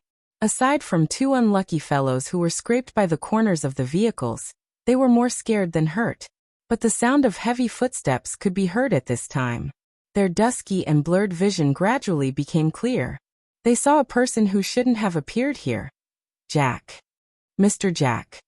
Jack ignored their existence. He carried a person under his ribs and ran with large strides. His speed was truly fast. He caught up to the 4 accelerating heavy trucks in the blink of an eye. He chose the one at the very front, and jumped onto the roof of the truck, while carrying the person. That kind of inhuman jumping ability made the group of people dumbfounded. F***ck off. Cragburst swept past like a tempest. He saw Jack's movements from afar, and wanted to catch up. But when he tried to pass through the 2 heavy trucks behind him, the 2 unmanned trucks moved inwards at the same time. They wanted to squeeze him to death. Cragburst cursed loudly. He also displayed his inhuman jumping ability, and jumped onto the roof of the 4-meter-tall truck. But before he could steady himself, the heavy truck under his feet came to a sudden stop. The powerful inertia threw him to the front of the truck. The other truck that had been driving side by side suddenly turned horizontally and rammed towards Cragburst. In the end, Cragburst didn't excel in agility. He was hit head-on in midair with a bang, and was forcefully swept towards the side wall of the tunnel. The heavy truck chased after him and rammed. A rumble rang out as the truck smashed into the side wall of the tunnel. What the hell? Cragburst managed to roll in time and extricate himself from under the truck's wheels. The 2 heavy trucks had been turned into 2 heavy weapons by Jack. Even though they didn't deal any substantial damage to Cragburst's coarse skin and thick flesh, they seriously hindered Cragburst's pursuit. By the time Cragburst got up and started chasing, he could only see the taillights of the 2 heavy trucks ahead. Cragburst's face was ashen. He gritted his teeth and continued to run madly. But the 2 heavy trucks ahead had already driven out of the tunnel at this time. Looking at the headlights, one was driving left and one was driving right. Cragburst's scalp went numb. He didn't have the time to look at Jack's movements just now. God knows which truck Jack took Route 1 and ran away in? Scout! Just as the call came out from the psychic wave network, the sound of flapping wings could be heard above his head. Ink, who had run off to God knows where, streaked over his head to guide the route. Luonen used the hexa ear to transmit. It's the one on the right. It's heading out of the city. You need a means of transportation. Jack has the ability to control all information devices. You can only choose the non-intelligent model. F***ck. How can there be non-intelligent models nowadays? Bicycles? The motorcycle you drove over here is pretty good. There's one here too. Make a turn. Goods yard area. 70 meters to the right. Cragburst didn't hesitate at all. He madly sprinted all the way to the location Luonan spoke of, and sent the 2 gangsters flying. He snatched the motorcycle and shot out like an arrow, chasing with all his might. It was said that sharpening one's axe wouldn't delay the work of cutting firewood. Gangsters loved to modify high-powered motorcycles the most. Though they were electrically powered, they could casually reach speeds of 200 kilometers per hour on good roads. Cragburst still remembered the limitations of Luonan's spirit-attached crow. He growled, "Leave the rest to me."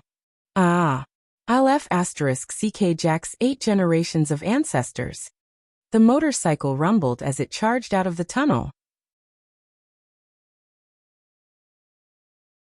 It drove onto the shabby road. The taillights of the heavy truck could still be seen at this time. The head-on strong winds let out a rumble. Cragburst used his powerful arm strength to ensure the stability of the front of the motorcycle. He directly turned the throttle to the bottom. But at this time, an omen suddenly sprouted in his mind. Luonan's warning cut in at the same time. Above. Fuck. Luonan cursed in a rarely seen manner. The dark red tail of flames cut over his head and connected with the road ahead. A fiercely expanding fireball appeared before Cragburst's eyes. The powerful shockwave and the terrifying raging flames instantly engulfed him.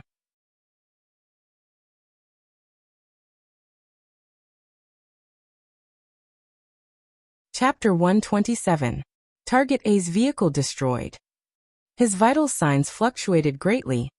The wingless aircraft, painted black and without any obvious markings, flew past at a low altitude. Its electronic eyes locked onto the blazing area below. Switch to lock-on mode. Second attack confirmed. Beep. The warning signal was formed, and the wingless aircraft abruptly lifted up, but it was still a step too late. The roar sounded. Within the raging flames on the dilapidated road, a ball of flame light suddenly split out.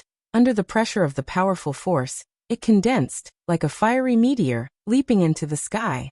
The wingless aircraft made an evasive maneuver, but it wasn't able to completely evade the attack. Flames exploded as well, and the alloy structure instantly distorted as it plummeted to the ground. Ah! Cragburst madly shouted as he charged out of the raging flames. His sturdy body was wrapped in a layer of fiery light. The clothes on his body had already been burned clean, and his hair and eyebrows had also been scorched by the high temperature. However, no matter how the flames burned, there was an invisible barrier between them and his skin. Because of this, his skin was roasted red by the high temperature, but not a single spark stuck to his body. Open it. Cragburst adopted a stance, and the muscles of his entire body shook like waves. Incorporeal waves of air burst forth in all directions. The layer of flame stuck to his body was forcefully blown away, scattering into sparks that filled the sky. Cragburst's naked body swept his gaze over the crashed aircraft in the distance. He let out another loud roar.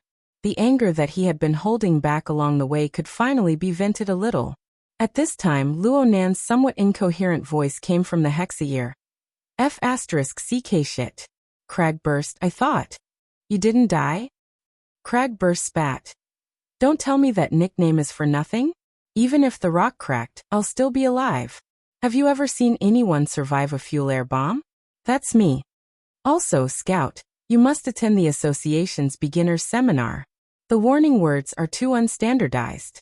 If it's a long-range attack, the basic elements such as the direction, nature, and landing point should be stated first.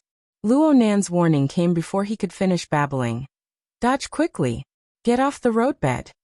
It was still a non-standard warning, but this time he finally came up with some effective suggestions. Cragburst didn't say anything further. He rolled down the road. Half a second later, flames burst into the sky again. The powerful shockwave shattered most of the glass windows on both sides of the road. It was another wingless aircraft. This kind of small unmanned aircraft was used as a weapon platform. It had obviously learned its lesson from the previous one. Even when it was 1 kilometer away, it could still accurately lock onto the target's position with its radar and satellite positioning. With the range of Luonan's mental senses, Luonan was only able to detect and warn Xiesia after Xiesia's weapon had been fired. The pressure was enormous right now. Cragburst shrunk under the roadbed and protected his body from being engulfed by the flames. This was all he could do for the time being. He finally couldn't help but curse. Is this *King Gang? He should be a big arms dealer. Luonan spoke coldly. Isn't Quantum Corporation the world's top arms dealer? After the Deep Blue platform was developed, this was already the conclusion. Right, Quantum Corporation. Cragburst should have thought of this a long time ago. But the impression that Quantum Corporation was a top-notch high-tech corporation was too deep. It was really hard to connect them to the gangs of the recycling stratum. Even if they thought of collusion, they wouldn't have expected it to be to such an extent. Is this King War? He heavily smashed into the ground, unable to hold on any longer. He tumbled all the way away from the road, not daring to return to the cargo passageway. Instead, he charged towards the main building of the Dashang building.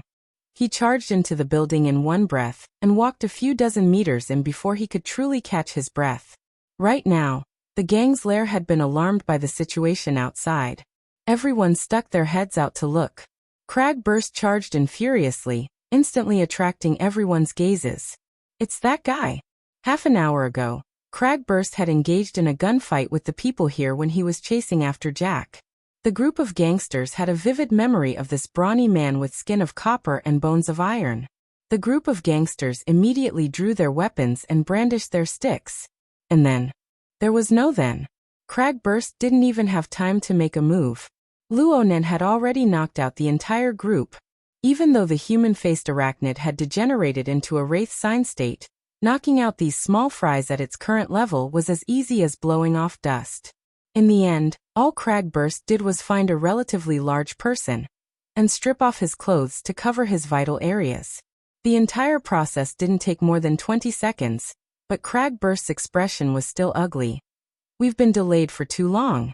Even if it's a heavy truck, it should be 10 kilometers away by now. What the hell is this guy thinking? Where does he want to take Ruewen? Ruewen's situation could be seen with a single glance. She had been implanted with a control device early on, which was why she didn't have the strength to fight back. This kind of situation would occasionally occur in other underground fighting arenas. It was mainly for the sake of safety. But this move of Jack's was clearly aimed at abducting someone. This was 2F** King Strange. Ruewen just awakened her ability. He wants to sell an ability user for money? Luonen recalled the conversation between the contact person and Jack. The contact person had said that any information related to Ruewen must be reported to Jack in time. Clearly, Ruewen had a special position in the underground fighting arena. Was it because Jack? More accurately speaking, was it because the power behind Jack had discovered Ruewen's potential early on? The wingless drone circled around the Dashang building. It constantly switched search methods, locked onto the target's position, and ensured that Ruewen couldn't rush out of the building to pursue Jack. Yen Yongbwa sat quietly behind his office desk, watching the live feed. A beep sounded from outside the door. Hu Yuli relied on his high level of authority to forcefully swipe the machine and push the door open to enter. He saw the image displayed on the holographic screen in front of Yen Yongbwa, and his fury soared to the heavens. Assistant Yen, what the hell are you doing?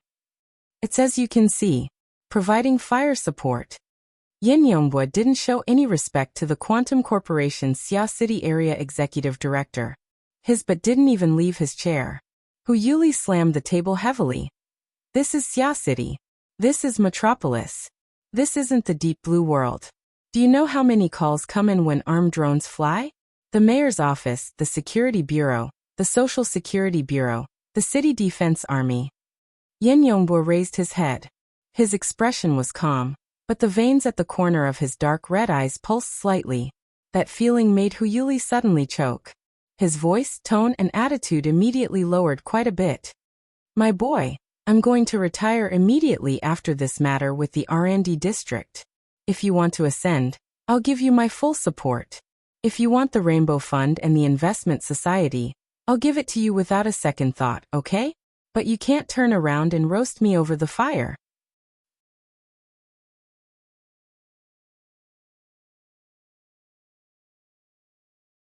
Chapter 128.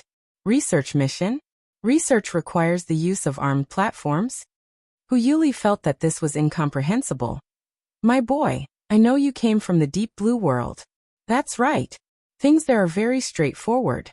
The Apocalypse Laboratory is a core organization. Everything revolves around the laboratory. But I'll still say the same thing. This is Xia City. The government and the military are the ones who make the rules. We are a company. We should use money and connections to solve problems. This is what we should do. It doesn't matter who makes the rules. The assessment department and the methods determine everything. Yen Yongbo leaned back in his chair and interlaced his fingers. You are responsible to the company's board of directors. You need to accomplish your revenue targets. I am responsible to the laboratory. I need to accomplish my deadlines. If you can't accomplish your goals, you step down and bow. But what if I can't accomplish my mission? I won't even have a place to stand. This is where the difference between us lies. Yuli took a deep breath. My boy, we all know each other's difficulties. But weren't things going well before? Everything is progressing according to plan. The personnel and equipment are all ready. We just need to move them to gear. This is an excavation mission. Its priority is just below research. I've seen your full cooperation these past few days, Director Hu. Excavation? Research. In the end, Hu Yuli was a high-level member of Quantum Corporation. He had been confused by the overly common title of research mission. But now that he heard Yin Yongbo emphasize it again, he suddenly understood. The research you speak of. Is it the Deep Blue Project or the Bloodline Project? Yin Yongbo raised his eyes to look at him. What do you think? Hu Yuli knew that he was about to retire as a high-level executive. It would be best if he didn't get too involved. He immediately took a deep breath. Fine. I was reckless this time.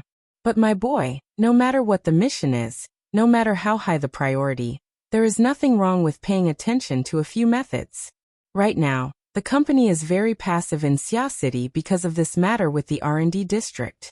The pressure on me is great. If I don't reverse this situation, many missions will be disturbed. Whether it's excavation or research. Don't you think so? Yin Yongbo wasn't blindly arrogant. Seeing that Hu Yuli had completely admitted defeat, he stood up with a smile and had his secretary bring 2 cups of coffee. Director Hu, it is unfortunate that an accident occurred. But no one expected that the human-faced arachnid would rebel, just like no one expected that it would be targeted. The human-faced arachnid was Plan A. We were close to success when it was destroyed, but this was not the end. Gear was Plan B. We have done very well up until now. But the problem is that the road to happiness is strewn with setbacks. The highest priority has appeared, and we have to prioritize. Fortunately, this should only be a temporary mission. As long as everything goes smoothly, we will only be nervous for 2 days at most. It won't affect the implementation of Plan B. I hope so. Hu Yuli didn't wait for the cup of coffee. He didn't even need to drink it. Right now, his heart was filled with bitterness. He immediately said his goodbyes. Yen Yongbo walked him to the door. When Hu Yuli was about to open the door, he hesitated for a moment. In the end, he could not help but turn around and say, Can you answer a question? Please go ahead. I am very clear about the importance of excavating the Stargate. If we can control the Deep Blue World, we will completely change the course of human history. However, on what basis did that research have to be prioritized over the Stargate? Is it because of its taboo? My instructor in the laboratory, Mr. Li Wei, once said, everything can be delegated to mortals. Gods only need to control life. Yen Yongbo spread his hands. From his perspective, the research of life is the domain of gods. Humans and gods have different standpoints. Madman. Hu Yuli shot a cold glance at Yen Yongbo. He said no more, and left with large strides. In the lower levels of the Deshang building, Crag burst gradually calmed down as time went on. After muttering to himself for a moment, he suddenly proposed, I'll contact the society. There are dozens to 100 people in the fighting arena. If he doesn't take Ruewen away, she will be targeted once she awakens her ability. The possibility of her being an ability user trafficker is very high. According to what I know, many underground powers have similar mechanisms to nurture venomous insects. They exhaust all methods to stimulate the potential of their targets, catalyze their awakening, and then sell them for money. Large companies and secret orders are all very good buyers. Crag Burst said coldly. When it comes to this sort of thing, we can only see one and eliminate one. Right now, this is no longer a matter of investigating you. This matter will be handled by the society. Even if it's Quantum Corporation, if they can't give us an explanation, we'll beat the fuck up. But just as he made his decision, he smashed a fist into his palm. The most important thing is still tracking. Luonan was quite helpless as well. Actually, with the speed of his soul, he could lock onto Jack if he wholeheartedly focused on tracking him. But Cragburst had been ambushed and pinned down, delaying him for such a long time. He might be able to catch up to the heavy truck, but Jack knew of the existence of the soul body. Would he just obediently stay in the truck and drive all the way out of the city? Not to mention that Quantum Corporation had already directly made their move. After covering fire, it was time to provide support and move. Xia City had a population of 200 million. Hiding two people was far too easy. It would be great if Cat Eyes was here. With her psychic perception, as long as she made contact with Ruewen, locking onto them from a distance of 300 to 500 kilometers is nothing difficult. Oh right. Scout. Your all-encompassing perception is so awesome. Do you know what psychic perception is? Oh right. Aren't you a psychic? Why don't you try drawing a picture? Luonan didn't respond. Cragburst also knew that this was just wishful thinking. He clenched his teeth and said, I'll contact the society first. If we can't catch him, we'll have to hand him over. In short, we can't let that bastard escape. I'm going to personally crush his skull. Cragburst raged as he contacted the society. Luonan thought for a bit, then his soul body bounced and returned to the fighting arena. It was a mess here. The spectators were all retreating. There were still more than 20 unlucky people who had fainted or simply could not wake up. They also needed to be dealt with. Jack left in a huff, causing the other people in charge to be badly battered. Soon the fighting arena was empty. There weren't many figures left. The altar that the human-faced arachnid had built upon the negative emotions of the spectators had fallen into disarray. But from another perspective, Luonan was here. The framework that supported the altar still existed. The rules of the sacrificial ritual continued. The sacrificial process had yet to truly come to an end. Under the iron rule of winner takes all. As the final victor, Ruewen had yet to completely withdraw or clearly renounce her rightful rights. The human-faced arachnid had taken advantage of the great maw basilisk's disruption to divert the disaster to someone else. But all the spectators present were sacrificial offerings. They were targets to be harvested. There was still a connection between her and these sacrificial offerings. There was still a connection between her and the altar framework. Luonan could clearly sense this.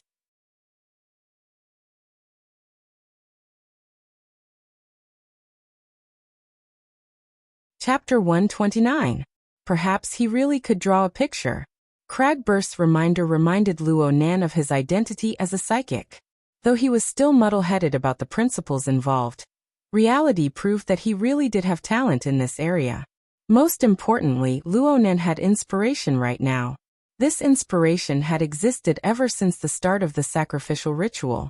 The treacherous altar, the burning sea of clouds, the brilliant stars, the tempered sharpness, and of course the empty and silent domain of death in the end.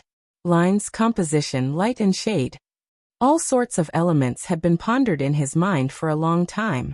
Luonan believed that even if this matter didn't happen, he would certainly carve this scene down when he returned home, and observe it from time to time. At this very moment, a single thought was born, and the impulse to draw became exceptionally intense. However, from his several experiences drawing psychic diagrams, he knew that he needed to have a source and a direction before he put his pen to paper. He needed to add to the existing composition. But Luonan knew far too little about Ruewen's past. Oh, this was easy to do. Luonan's mental senses were released with full force in an instant. The badly battered person in charge of the fighting arena, the panic-stricken spectators in the passageway, and the gangsters who were maintaining order while whispering to each other.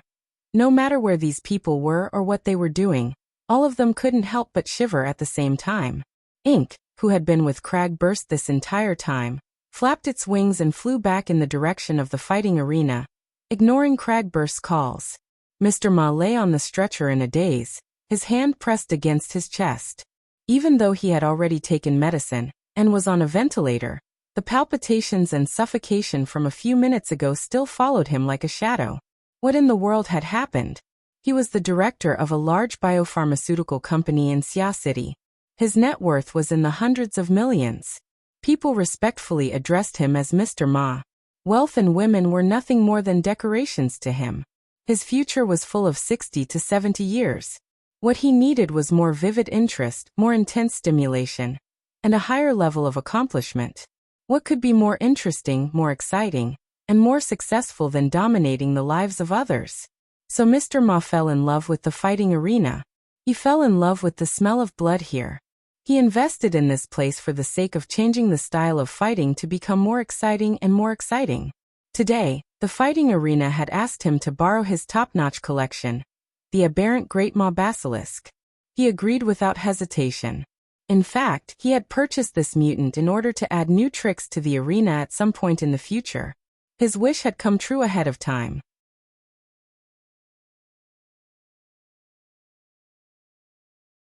This name seemed to transform into a demonic incantation.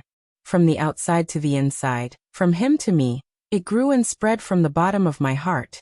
Plunderer, the large crow, the flat-chested witch. Fragments of memories flipped endlessly, twisting together with emotions. They were truly like the sweeping wings of the crow before their eyes, painting a picture of deep foreboding and fear. The crow swept past the tunnel and crashed into the empty fighting arena. It spiraled in the air.